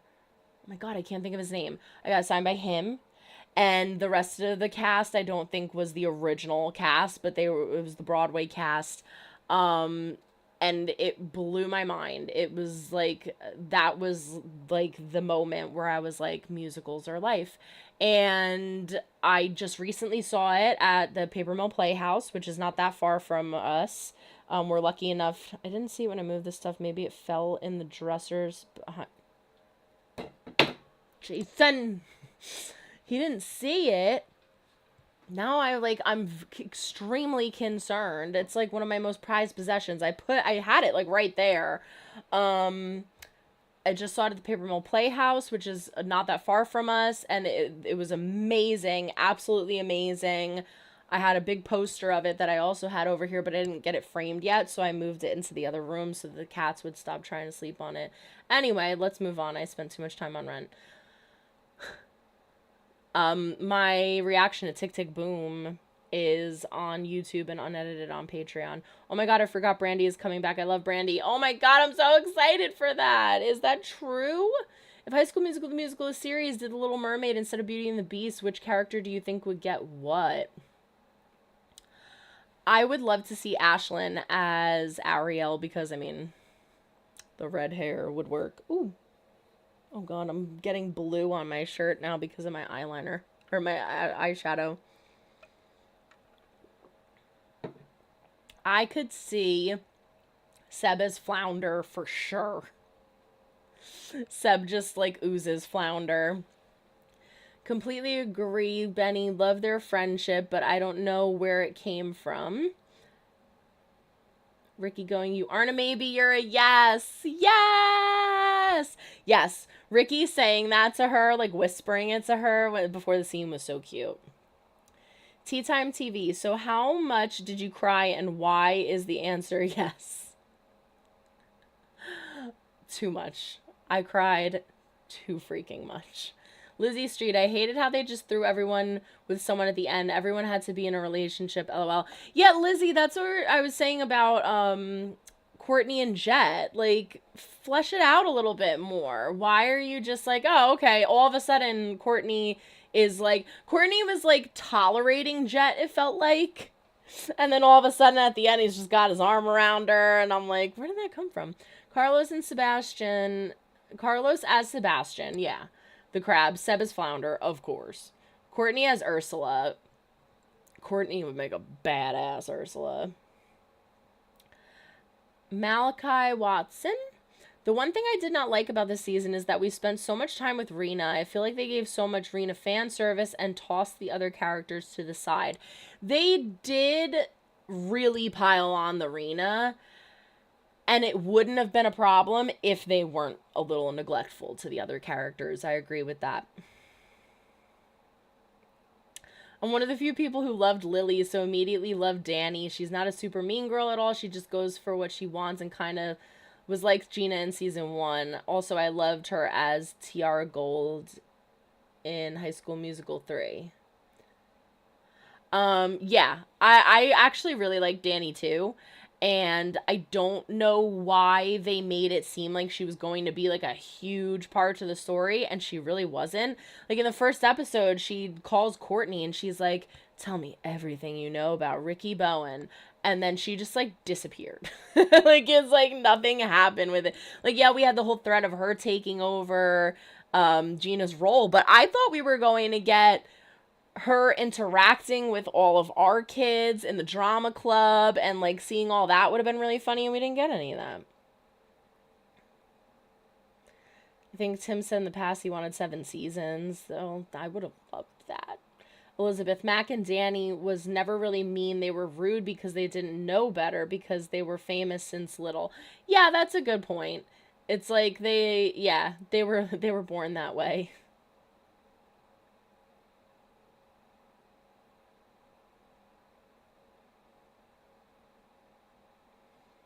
Apparently, Tim said that on the day episode 6 was shot, he told the cast that the next day they'd do the final table read. That's so sad. I don't like that.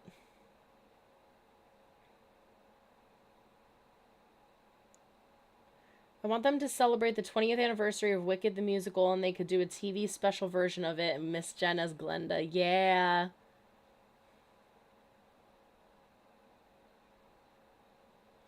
That's a good point, Autumn. One thing I liked about Mac was that when he found out about Gina dating Ricky, he didn't keep pushing it. He was fine being friends, and he really was. And not only was he fine with it, he, like, helped it. He was like, there's this awesome guy, and he's really into Gina, who's great.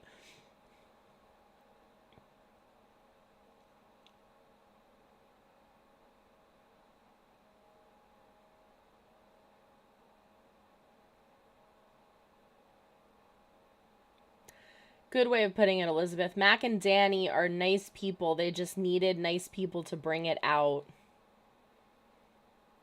I don't understand why Seb wasn't in season 3. I don't either.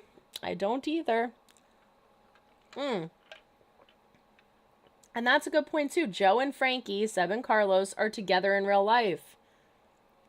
And live together. I didn't know that. So if Frankie made it to set every day to play Carlos, why couldn't Joe for Seb? Yeah, exactly. There's a really, oh God, what song is it? It's like, I'm so tired right now. I gotta get off soon. What is the song in Dear Evan Hansen that they do?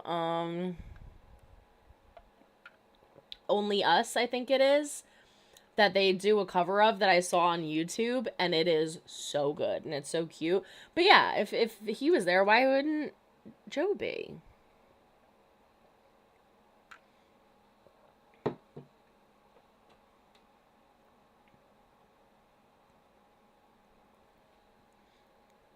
Good point, cool kids. Unless Jet dressed as Shang-Chi from the comics. I didn't know it was a comic before it was a movie.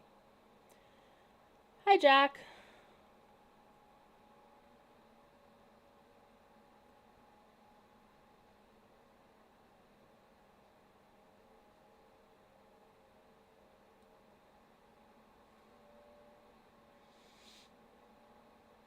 Oh, oh, here we go. I lost myself in the chat, but I saw somebody say I didn't see Dear Evan Hansen, and I have. Unless you're talking about someone else. By streaming, I meant like on Spotify. Oh, yeah. We have the full version and every song on Spotify. Of them singing it? Or do you mean the movie version on Spotify? Or is it actually Jet and Ricky singing it? Did you see the pass the phone TikTok they did in character? No, I didn't see that. Again, tag me on Twitter if it's on Twitter. Or you can also DM me on TikTok.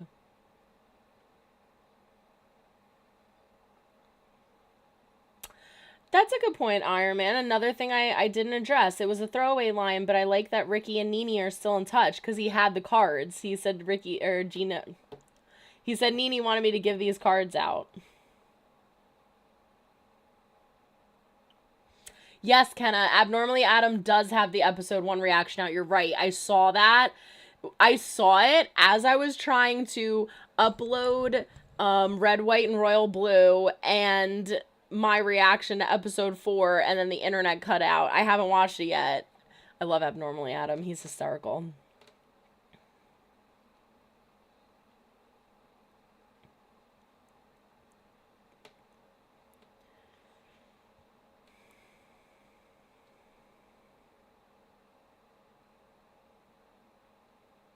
Yeah, I wish Big Red was in it more too, because I love the conversations with Big Red and Ricky. They've been there since the beginning, and to not give us that was robbery. Julian, the scene with Big Red and Ricky was very well needed.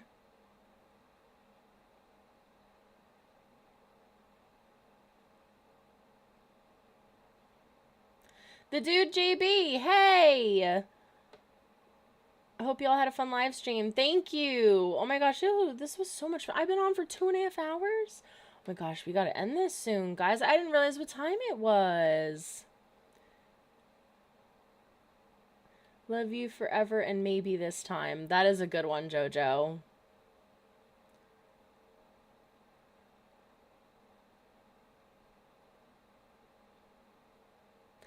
Season 2 also had lighting issues. It's very dark. A lot of people said that, yeah. I feel like maybe that was supposed to be on purpose, though. Like, I feel like maybe it was supposed to be, like, you were in the castle with the beast. I don't know. Maybe I'm just making that up. Now I just want to binge it all. Don't we all?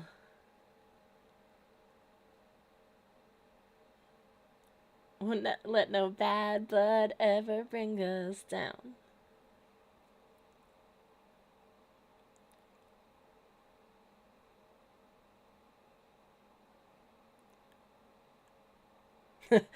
Lizzie, the moment they pulled out the tarot cards in episode 4, I just knew everything was going to go horribly wrong.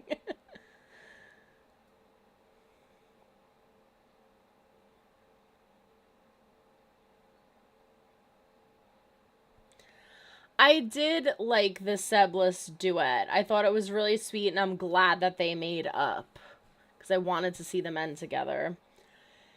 It's just me. No episode of this show made me sob as much as the series finale, and also Gina's mom made me so angry at the end of episode 7, and what she did to Ricky. I was done with her after that. Yeah, she was she was too much. She was way too much to him. She's an adult. She shouldn't have done that.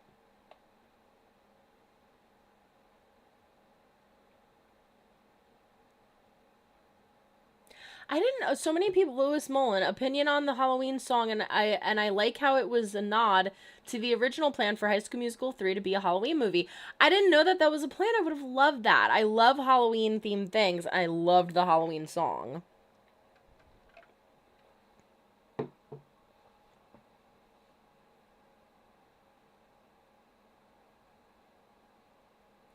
Did they change the actress of Gina's mom from season 1? Julian, I don't know. I don't remember, to be honest with you. I don't think so, but I'm not sure.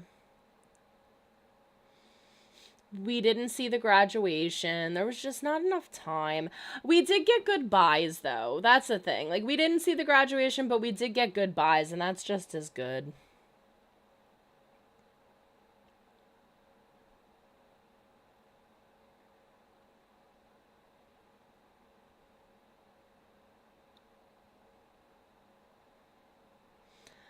Elizabeth, Gina's mom was never shown, just her voice was heard. I think we... If I'm not... Oh, yeah, because she just flickers the lights. She doesn't come out when they're in the car. No, I think we saw her. I feel like it's really quick, but I think we saw her.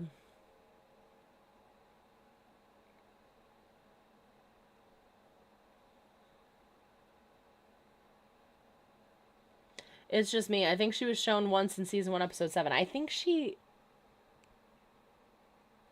Benny, you scared me. You're like, oh, muted. Oh, God, how long was I muted for?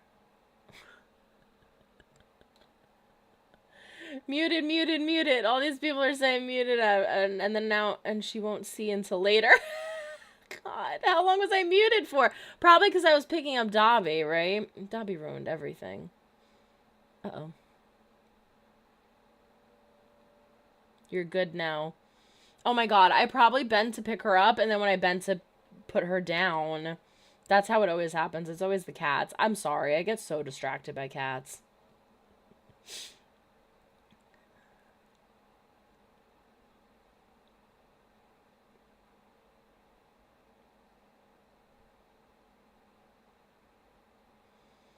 That would have been awesome if they did Descendants the musical. Rent is my favorite too. Chris, Rent Unite.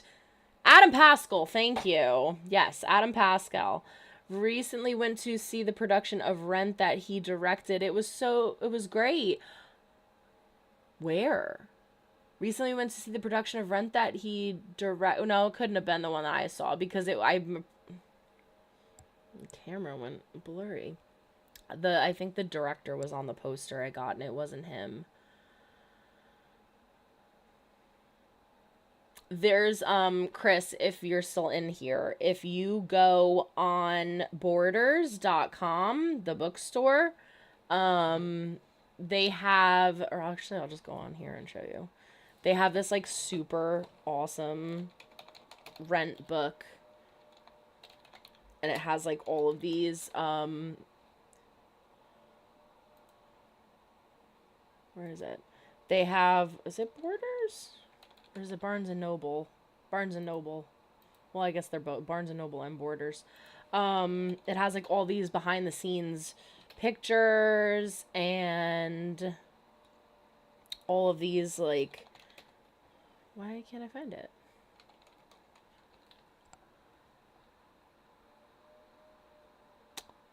Well, then, where is it? Jonathan Larson?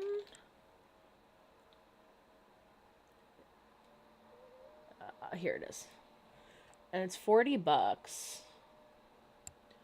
I wanted it for my birthday and nobody got it for me. Where's the... Here we go. I don't know if you guys can see this. I think you can, right? Because you can see me in the thumbnail. Yeah. It's got, like, all of these behind-the-scenes pictures. Oh, it doesn't show you? I can't click through. I must have saw it on something else. I saw it when we saw it just at the Paper Mill Playhouse. It's got, like, all of these, like, pictures and, like, never-before-seen stories and things like that. Ba-bum-ba-dum.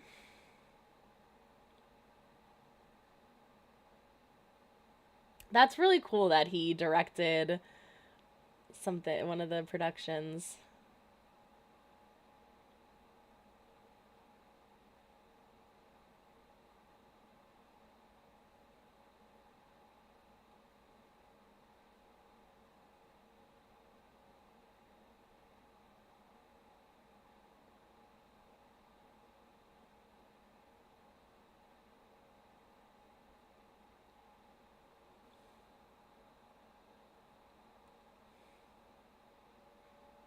Ooh, I think I finally made it to the end. I think Seb and Carlos's duet was inspired by Only Us. I need to edit the second half. Oh my god, I reacted to Dear Evan Hansen, the movie, before I ever saw the play. And then I saw the play and it was absolutely amazing before it left Broadway, which I'm very fortunate to have been able to do. And then I edited the first half of the movie. It's on my YouTube, and I was like, if this hits 1,000, I'll do the second part. And I like kept an eye on it, and it hadn't hit 1,000. And then someone commented on it not that long ago and was like, "Are we gonna get a part 2?" And I was like, "Oh my god, it's almost at 2,000." It was so low for so long, I didn't realize. So I have to edit the second part.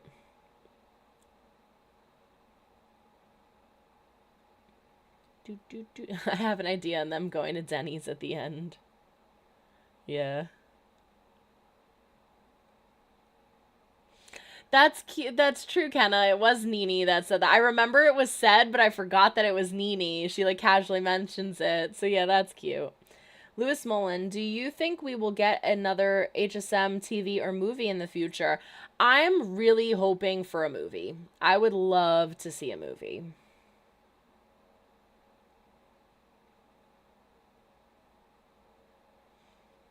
Jillian, I liked the little Portwell scene between EJ and Gina at the last episode of season 4 because it would have been horrible to just leave them where they were at the end of season 3. Yes. 100%. I don't think it fixed anything, or I don't think it fixed everything, rather, by any means, because I'm still holding a grudge for the way EJ was portrayed in season 3, but 1,000% made it. But I was like, oh, thank God we got this conversation, because if they left it unsaid, it would have been horrible.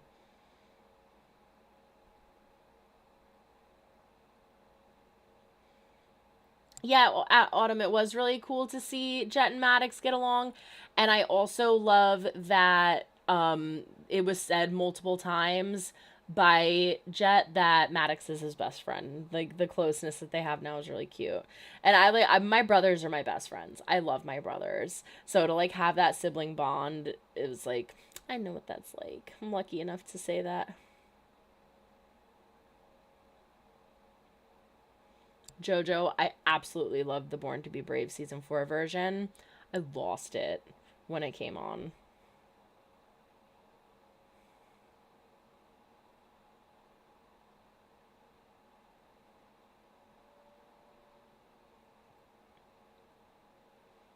We do still have a whole spring semester.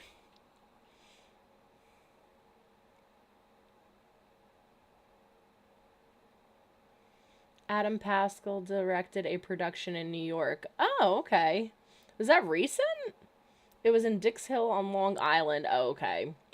At Five Towns College. Okay. Yeah, the I saw it at the Paper Mill Playhouse, which was in New Jersey, and I'm like, I'm sure I would have known that it was him.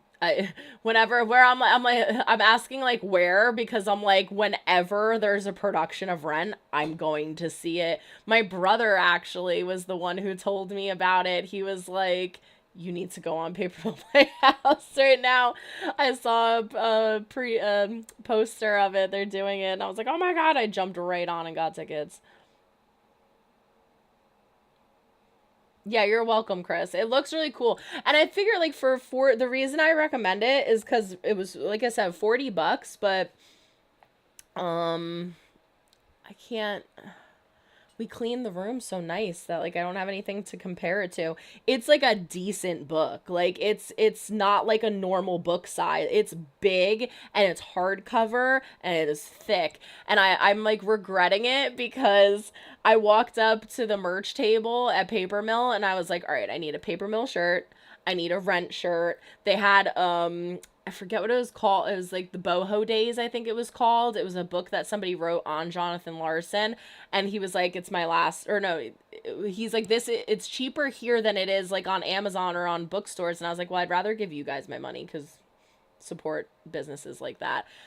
So I got that, and then they had the screenplay of Tick Tick Boom, and he's like, "That was my last copy," so I bought that, and I was like, "You're a hell of a salesman," and so I got all of that, and then I came back out and I loved the cast that it was in the production so much that I bought a poster, and I was like, all right, I need to stop spending so much money. But I saw the book and they had it out on the counter, and I was like, I already got 2 books, 2 shirts. I'm not going to buy it. So then when I came back to get the poster, the book wasn't there.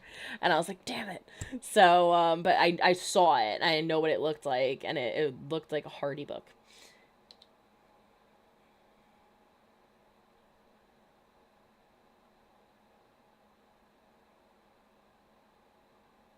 I loved the Halloween special. I'm so, so happy that we got a Halloween special.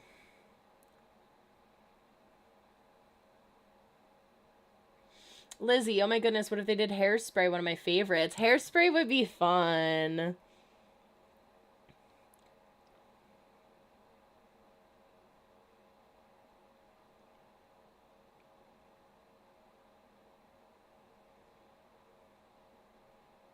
Lewis Mullen, Opinions of Dreams Don't Die.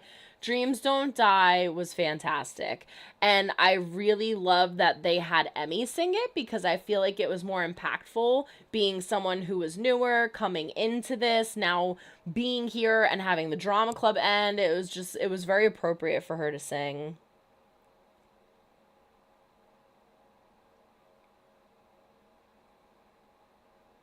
Bro Bear. Autumn, I love that too. It's like, thanks, Bro Bear. Lizzie, the fact that they had Troy and Gabriella in couples therapy had me rolling. Another thing that I did not mention. Yes, it is. That was very interesting that they just like casually mentioned that. We all know that, you know, Vanessa Hudgens and him really dated. Zac Efron really dated. So maybe they didn't want to revisit that past. Maybe they're like, you know what? We're grown up. We've moved past that. It's too much. It's too painful. We don't want to go back to that. And so they said in the movie that they're in couples therapy and that's why they're not going to be in the production. So I'll respect that. I mean, they didn't say anything about Sharpay though, right? Maybe they did, and I don't remember. But I find it so weird. That's the thing. It's like I just find when they didn't announce Ashley Tisdale, like Zac Efron and Vanessa Hudgens, I was like, they have a lot going on, but still, I'm surprised. But Ashley Tisdale, if I'm not mistaken, was the one on TikTok during COVID, like doing the freaking High School Musical dance. So I just find it really weird that I find it very weird that she wouldn't have made a cameo in it, and I would find it even more bizarre if they didn't even ask her. I would be curious to see if they at least asked and they turned it down, but now I'm starting to feel like they may not have even asked. Which would make sense though, because they had Corbin and Monique and why am I saying Ryan and I can't Lucas?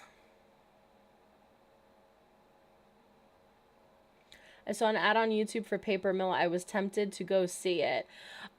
Chris, if you are in the area of where you can get to Paper Mill Playhouse, it's off now. It's not. They ended the first or second weekend of July. They are going to be doing The Great Gatsby, and yeah, I really need to go to sleep because I can't. My mind is just like gone. Who the heck? What is his name? Patreon supporter of mine. I actually haven't talked to them about this yet either. Is like obsessed. Jeremy Jordan. I didn't even have to look. Jeremy Jordan. They love him, and he is going to be playing Gatsby in the Great Gatsby musical. Tickets actually go on. Did they go on sale already, or is it this Tuesday? Yeah, they go on sale on Monday. If you can, and I really want to see that, so I'm gonna try to see that. If you can get to the Paper Mill Playhouse, if you are in close area to there, it is a fantastic venue. I absolutely loved it. It's this like cute, quaint little place. Now, I don't even want to say it's smaller. It's not like a huge place, but it's big. It's decent enough where they it's one of those auditoriums where you can see like wherever you're sitting. Um and it's just very like comfortable and homey. There's a little restaurant next door. We didn't eat there. It seemed a little expensive, but not like crazy. But we did get drinks cuz they had these two little outside places, like the outside like little setup drink stations. I don't know. That were again like it's like Broadway or like concert prices. I think it was like $14 for my sangria, but I mean it's expensive when you go out to things like that, so like I expected. So we each got a drink, but it was really cute because the chairs where they were, it was set by this like little like brook, and it was like a really nice little space for you to just like hang out in before the play started. They also had, do I have pictures of it on my phone? They also had like this huge banner outside that you could pose and take pictures in front of. The again, the whole place, like the bathrooms were really clean. The merch table, everybody working it was like super nice and so cool. It was a really, really fun experience. Yeah, here, I don't know if you can see that. It's a little glary, but it was really cool. They had like that whole thing. Um, they had like a whole sign for Jonathan Larson. Yeah, you can't see this. This is bad. Maybe I'll post them on Instagram. But it was, yeah, maybe I'll post it on Instagram and I'll put I have like the cast bowing and stuff. I'll put it somewhere else. Boop, boop, boop, boop. But yeah, I loved it, is what I'm trying to say. Everyone else in the chat's like, shut up about the Paper Mill Playhouse. We're not there. If you can get to the Paper Mill Playhouse and you can fit it in your budget, go.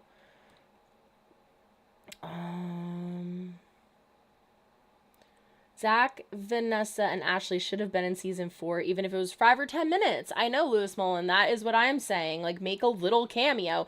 Literally, this is what I thought they were going to do, which I love the piano and the Wicked song, but I thought that they were going to have the 3 of them walk out like they had with Ashlyn and Biggie, like they did with Sharpay and Zeke. Like, they were just going to have them walk out and be like, oh, did we miss it? Or something like that, and then boom, gone. Like, literally 5 seconds, like, oh, did we miss everything? And then just be done with it. But they didn't. Halloween episode is the only one with a different title screen. I did like that touch, too. Didn't Zach and Vanessa visit the school?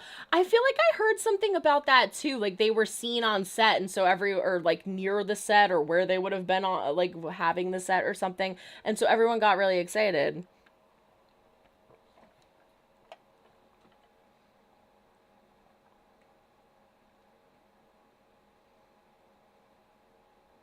It does feel weird that they probably didn't want to be in it. I don't get it. Yeah, you know what, Benny? They should have been able to show up, I would feel, because they do have other things going on, but like, I mean, I don't know. Who's to say when they were filming if they would have had time? Like, I'm thinking, like, right now they don't have anything going, but they're not filming right now. But I just feel like, yeah, for, like, one day, for, like, a scene, hell, they could have even had them, like, freaking FaceTime. Do, like, a Zoom call or something. Like, I don't know. They should have had something, I feel. Like, that is what made your careers. They should have done it. But that's why I don't want to give them too much criticism, because I would find it really weird for them to turn it down if it was offered to them. So I'm curious if it was even offered.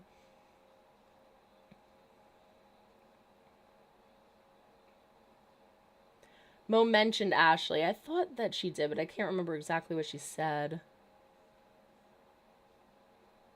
And Ashley went blonde, but they didn't go. Right, someone mentioned that too, that Ashley went blonde, and they were like, oh my god, she's Sharpay.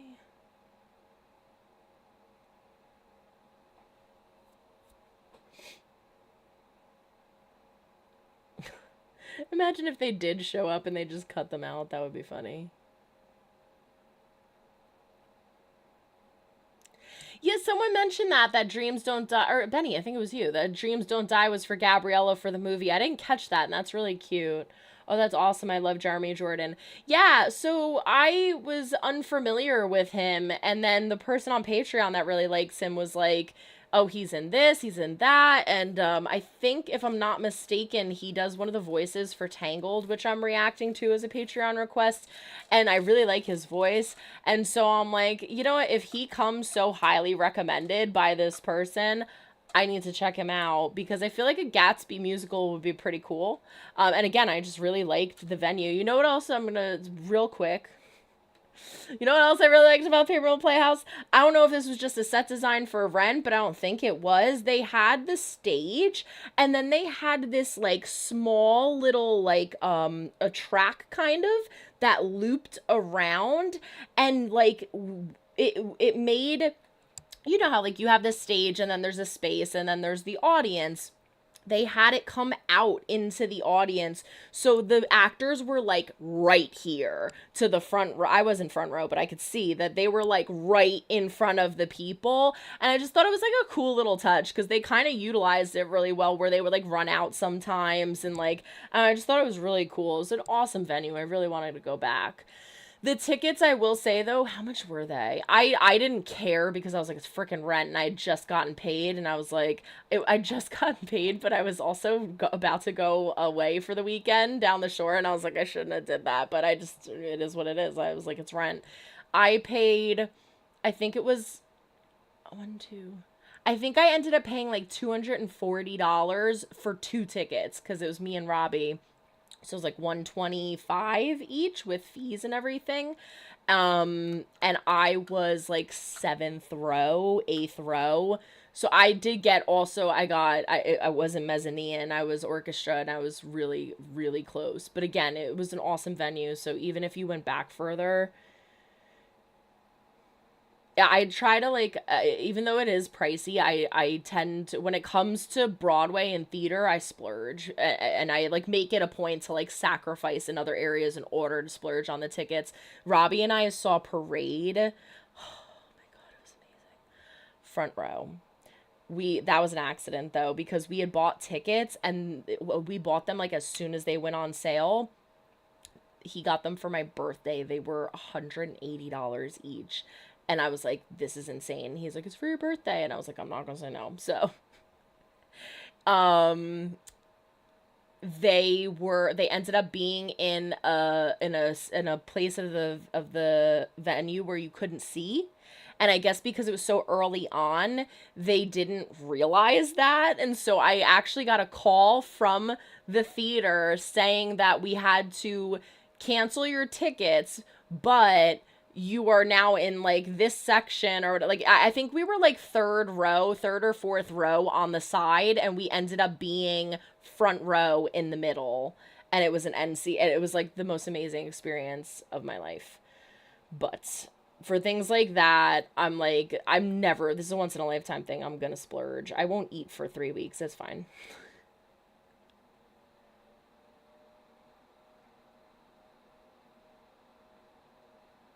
Lucas Crable is the bomb. Yeah, Jack, I loved when he showed up in season 1. That was so funny with Miss Jen. She she passes out and then Carlos slaps her. What is your favorite original group song? I really TEAM team. I loved that one, but I also really, really loved the Halloween one.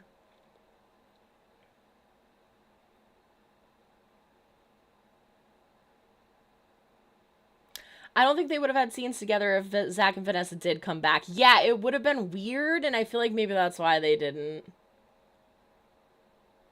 Like a lot of, I don't think people really even understand like how much stuff happened between the two of them, but they also could have filmed separately. So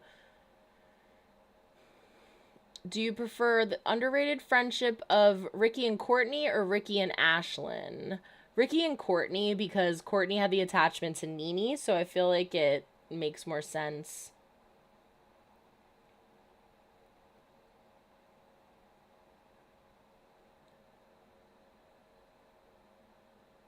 I loved getting Allison Reed back.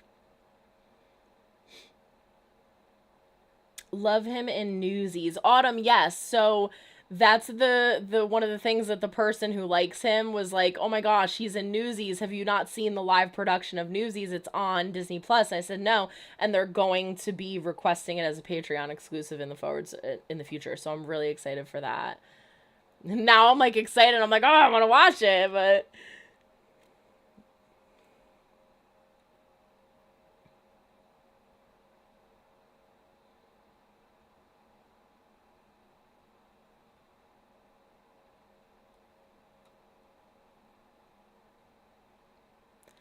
Ricardo, guys, I don't understand how she watched all the episodes. Yeah, yeah, that's why I titled it Final Season Spoilers Talk, because yeah, I marathoned everything on the day it came out. Only episodes 1 through 3 are on YouTube. I'm gonna drop 4 as soon as I end this stream, but all of them are unedited on Patreon.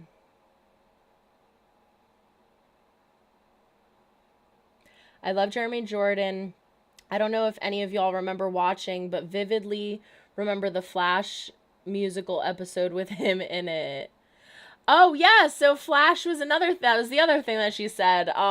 So I watched Flash when, is it Flash? Why do I feel like that's not right? But I guess it is. I really need to go to sleep after this. I'm like, what? I watched it when it like aired on TV and I loved it. And I think it had 2 seasons. And the person, she was like, did you watch that? Because they were going to request it as a Patreon exclusive. And I said, I have, but it was so long ago. I legitimately don't even remember what possibly went on in it. And then I was like, why did that end? Because I remember loving it and it being so good. And I Googled it and they said that the production value was so extremely high that it was, I forget what it was, but it was like an absurd amount of money per episode that they had to spend to make it. And so, like, while it was doing decent, it wasn't doing well enough to justify continuing the seasons because it was just so expensive to make. That's actually one of the reasons Beetlejuice the musical got taken off Broadway, because it had a huge cult following and I never got to see it, and they said that it was just so expensive, like ridiculously expensive to put on the performances every night with the stage design, that they couldn't fund it. They had to cancel it. But yeah, Flash is another one that I would like to revisit when I have the time, if I ever have the time.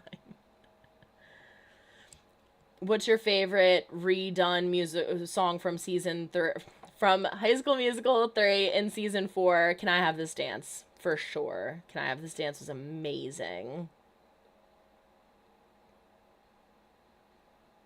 Yeah, I just need to edit them. Someone actually joined Patreon and was like, wait a second. I thought you only had like the first 3 out. Everything's here. I'm like, yeah, no, everything's here. Just for people, in case you wanted to know, I have a few different tiers. For the $5 tier, you get the episodes 1 by 1 weekly. For the $10 tier and up, you get them all at once. Have you heard Sailor and Sophia's original song, Past Time? It's so good.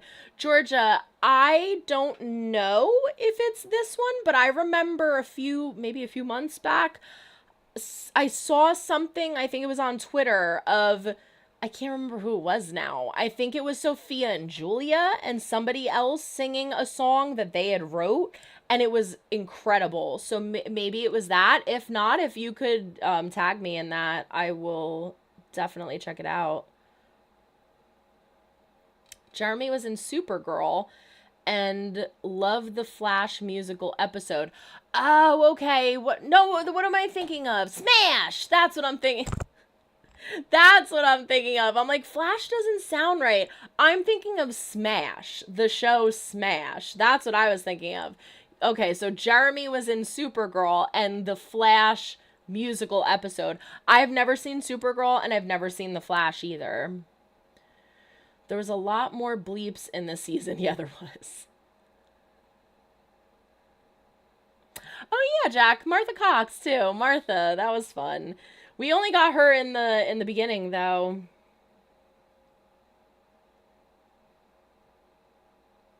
Coach Bolton was fun.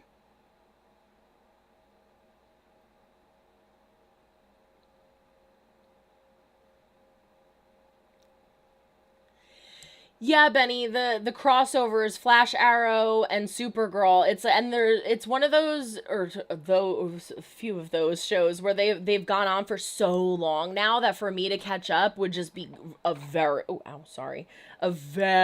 big commitment, like huge commitment. So I don't have the time for that, unfortunately. I'm like already behind on my reactions. This went on for so long. I was actually going to record. I was going to record more H2O Just Add Water tonight. And this went on for so long. I was just having so much fun with you all. Truly a huge High School Musical fan. And I love your reactions. This season was truly amazing. And my favorite part had to be all arena moments, and the High School Musical 3 performance is so incredible. Thank you, JG. Yes, it was a fantastic season. Overall, I have certain issues with it now that I've had time to like sit with it, but it was fantastic overall. The finale did not disappoint for me. I felt so great after it. Well, I felt sad, but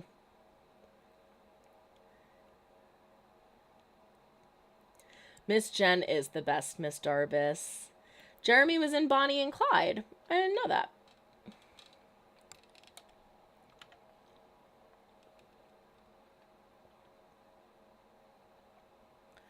Oh my goodness, haha, you've got to watch it. Lizzie, what? I rattled off like so many shows. Oh, Supergirl, Flash and Supergirl. Nightmare Come to Life for Dreams Don't Die Two very different songs, but Nightmare Come to Life. It was too much fun. Have you seen Smallville? That would probably take forever. That's funny that you ask that. Someone just asked me that. Benny, wasn't it you? No, yeah, was it? It was you, Benny, because somebody did Superman versus Lois. I did the first episode of that to try it out, and I loved it. But then they ended up requesting something else because they wanted to do that first. And then Benny, I think you were like, "Did you see Smallville?" I have not seen Smallville. My brother Jay was obsessed with it when we were younger, but it's actually one that I've never seen.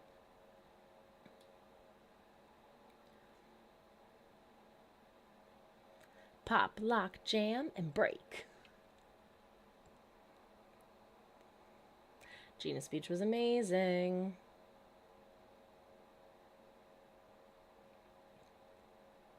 The Flash. Yeah, I've never The Flash has been highly recommended to me.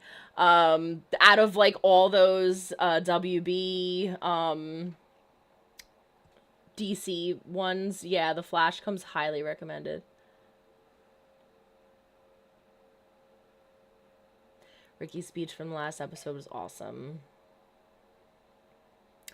Georgia Turner, I have the season 4 soundtrack on repeat. My brother is so annoyed hearing the same songs over and over again.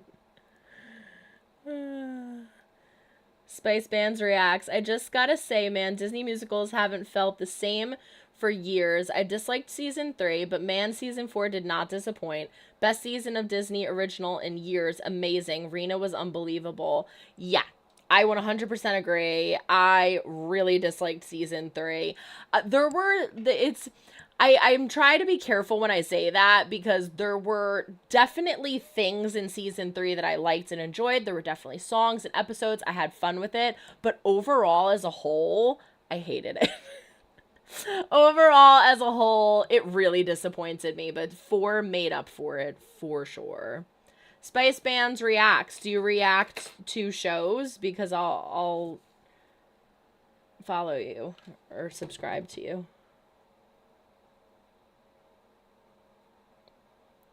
Maybe this time, or can I have this dance, the Rena version? Can I have this dance? And I don't know if it's just because it's fresh in my head and it like really just touched me. I think it was the whole way it happened too, where it's just like they're just like looking in each other's eyes. And I think it also, I say this in the reaction, they couldn't, at that point they weren't out to everybody yet, so it was like the only way that they could really be with each other was through these characters in the song, and it just made it that much more special, and I loved it.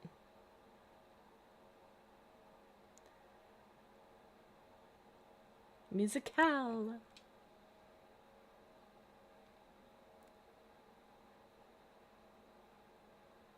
There's 10 seasons of Smallville. Oh my god.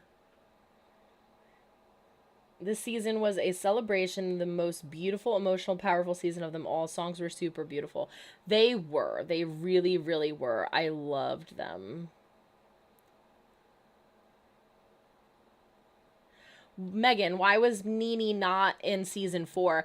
I would have liked to see her when I don't know if they were trying to tease us, but when they were like, Ricky was going out on stage and his mom was like, can I bring a +1? And it ends up being his dad. I thought that was really stupid. I thought that was so dumb. But I thought it was going to end up being Nene, and I got super excited. I was like, oh my god, it's Nene. It's totally Nene. She brought Nene, and I thought we were at least going to see her, like, in the audience. But I don't know. I guess she's too busy with her vampires. It was a great song. The word for season 3 is random. Yeah. That's the thing, and we were talking about this earlier. I loved season 2 because of the songs, and everybody, a lot of people, I don't want to say everybody because a lot of you in here are saying that you like season 2, which I love. But I think the only reason that season 3, like, this is I'm not gonna judge, but I feel like majority of people who say they loved season 3 are diehard Renas, and that's why. It's not because season 3 was good as a whole, it's because you got your ship, which is fine, but I didn't like it.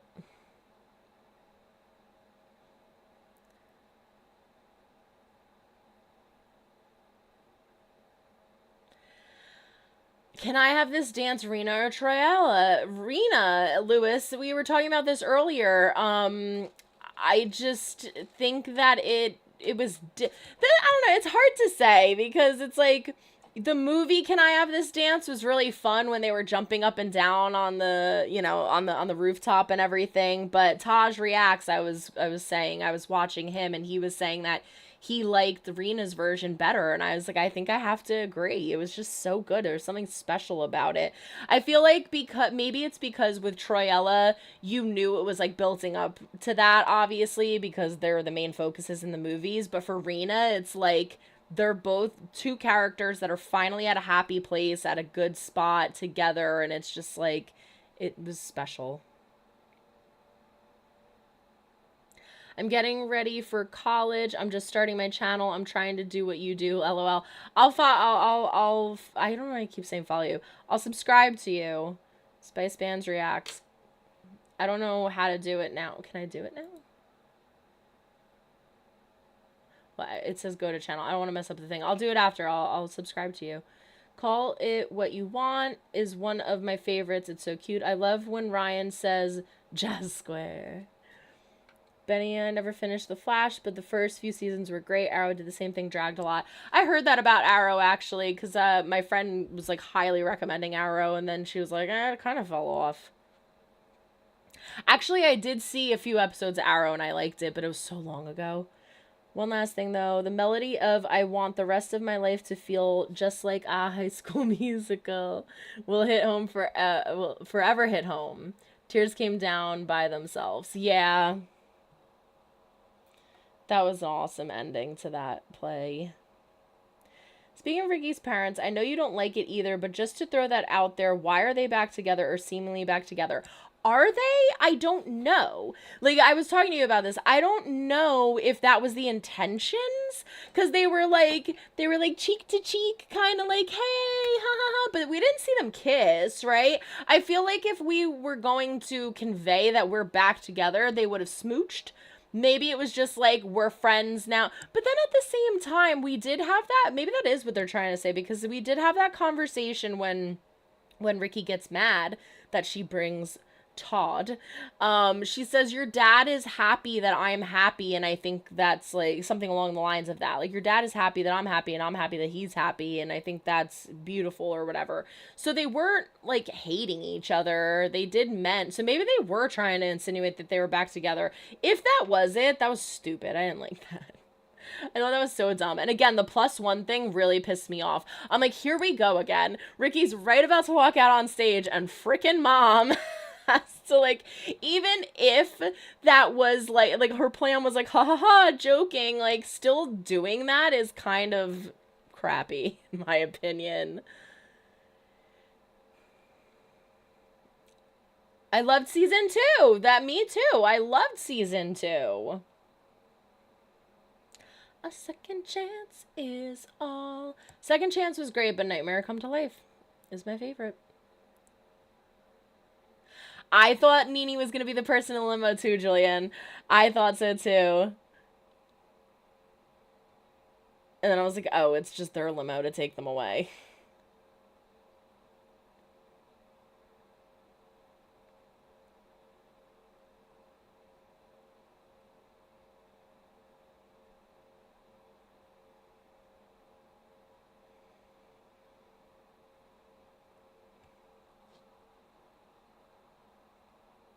My favorite song is I Want It All. That was so much fun. I Want It All. Like, the production value of how they put on I Want It All was really fun. The costume changes.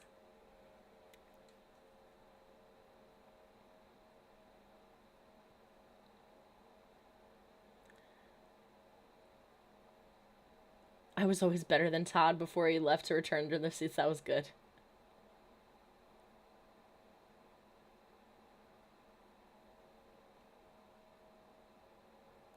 That's true, Moose. Yeah, like, and Benny, how they just said I was always better than Todd. I guess that is what they were insinuating. I just thought it was so dumb. But I feel like we're all on a consensus here. Consensus here. Oh my gosh, I need to go to sleep. All right, last 2 comments. I gotta go to bed. I'm literally like Can't even read. I'm like, I feel like I'm getting closer and closer to the computer. So what's the next after this? This is most likely the last time we're ever going to get anything. I know, with High School Musical in the title. Do you think a spinoff is coming, though? I would love a movie. I hope I would love a movie. Fave song is High School Musical, so good. And what I've been looking for, and a bop to the top. Yeah, we didn't get that. Bop, bop, bop, bop to the top. That would have been fun. We only have 2 of the core 4 left as the main characters, Ricky and Gina. Oh, it's 4 a.m. here. I should go to bed too. Yes, you should. I have one more question for you. Okay, real quick, last question. Can you, like, hear my voice is starting to go? Oh, I wish I could talk forever. This was fun.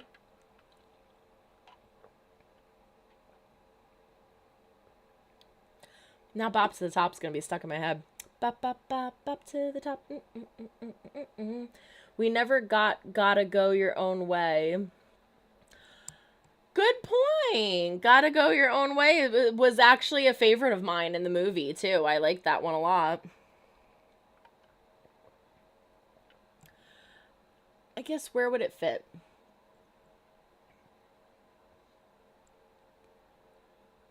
I don't know. Yeah, I don't know where that would have fit. I guess maybe that's why. Jack, did you have a question? You said you have one more question.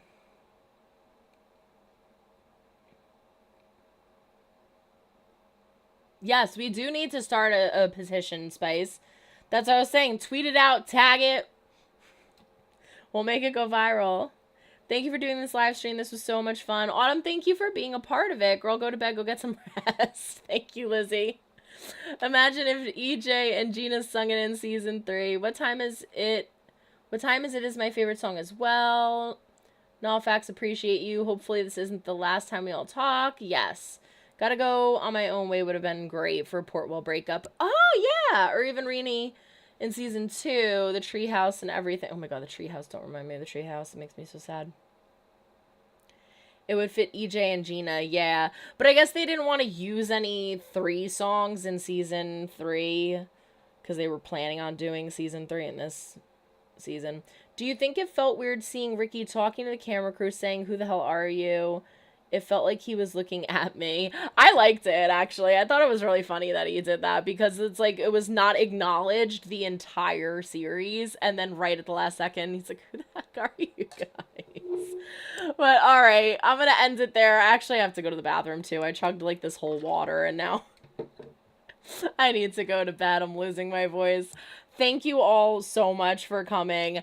Thank you for waiting around also. You are all so cool because I started this, it was supposed to start at 7 and I don't think I came on here until 7:20 because I was an idiot and I didn't know how to start the live stream. So I love all of you. Thank you so much for joining the chat. Thank you for watching my reactions. Just so you know, I will be dropping, I'm literally going to, my screen's getting blurry again. I'm going to literally end the live stream, walk into the other, I could actually do it here. I'm going to, the internet was down in here and so I was in the other room. I'm going to end the live stream and I'm going to jump on YouTube Studio and immediately release my episode 4 reaction because I already have it pinned up and ready to go. So if you want to watch that, check it out. I will continue editing the High School Musical episodes before I start editing the Heartstopper episodes again, but everything is on Patreon at the $10 tier and higher. All the High School Musical episodes for the entire series, all the Heartstopper episodes for the entire series. I just did Red, White, and Royal Blue, Benny, Go to Sleep. You can watch it tomorrow because I have to check and make sure it even uploaded on Google Drive. That's going to be on Patreon, so go check it out. But yeah, we'll definitely do another live stream. We will definitely do another live stream because I feel like more people, once they watch the entire thing and then it resonates with them, they get to think about it, we'll have another Wildcat stream. Sound good? Love you too! I would love a movie. What team? Wildcats! Thank you. This was fun. This was fun. Good night. It was great. What team? What team Wildcats? I don't know when I'm going to go live again. I try to do good night, everyone. Drop her a like before you go. Thank you, Ray.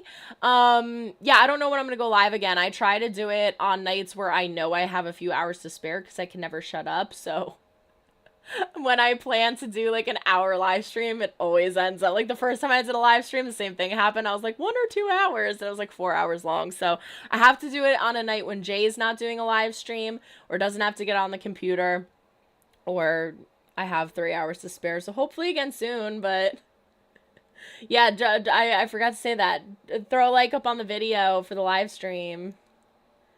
Get your head in the game. Say hi to, I will say hi to Dobby for everyone. I have to go actually let the other cats out. All right. I love all of y'all. Have a good night. Thank you for joining. Oh, hello. Hello. 6775. I got your thing. All right. Love you guys. Bye.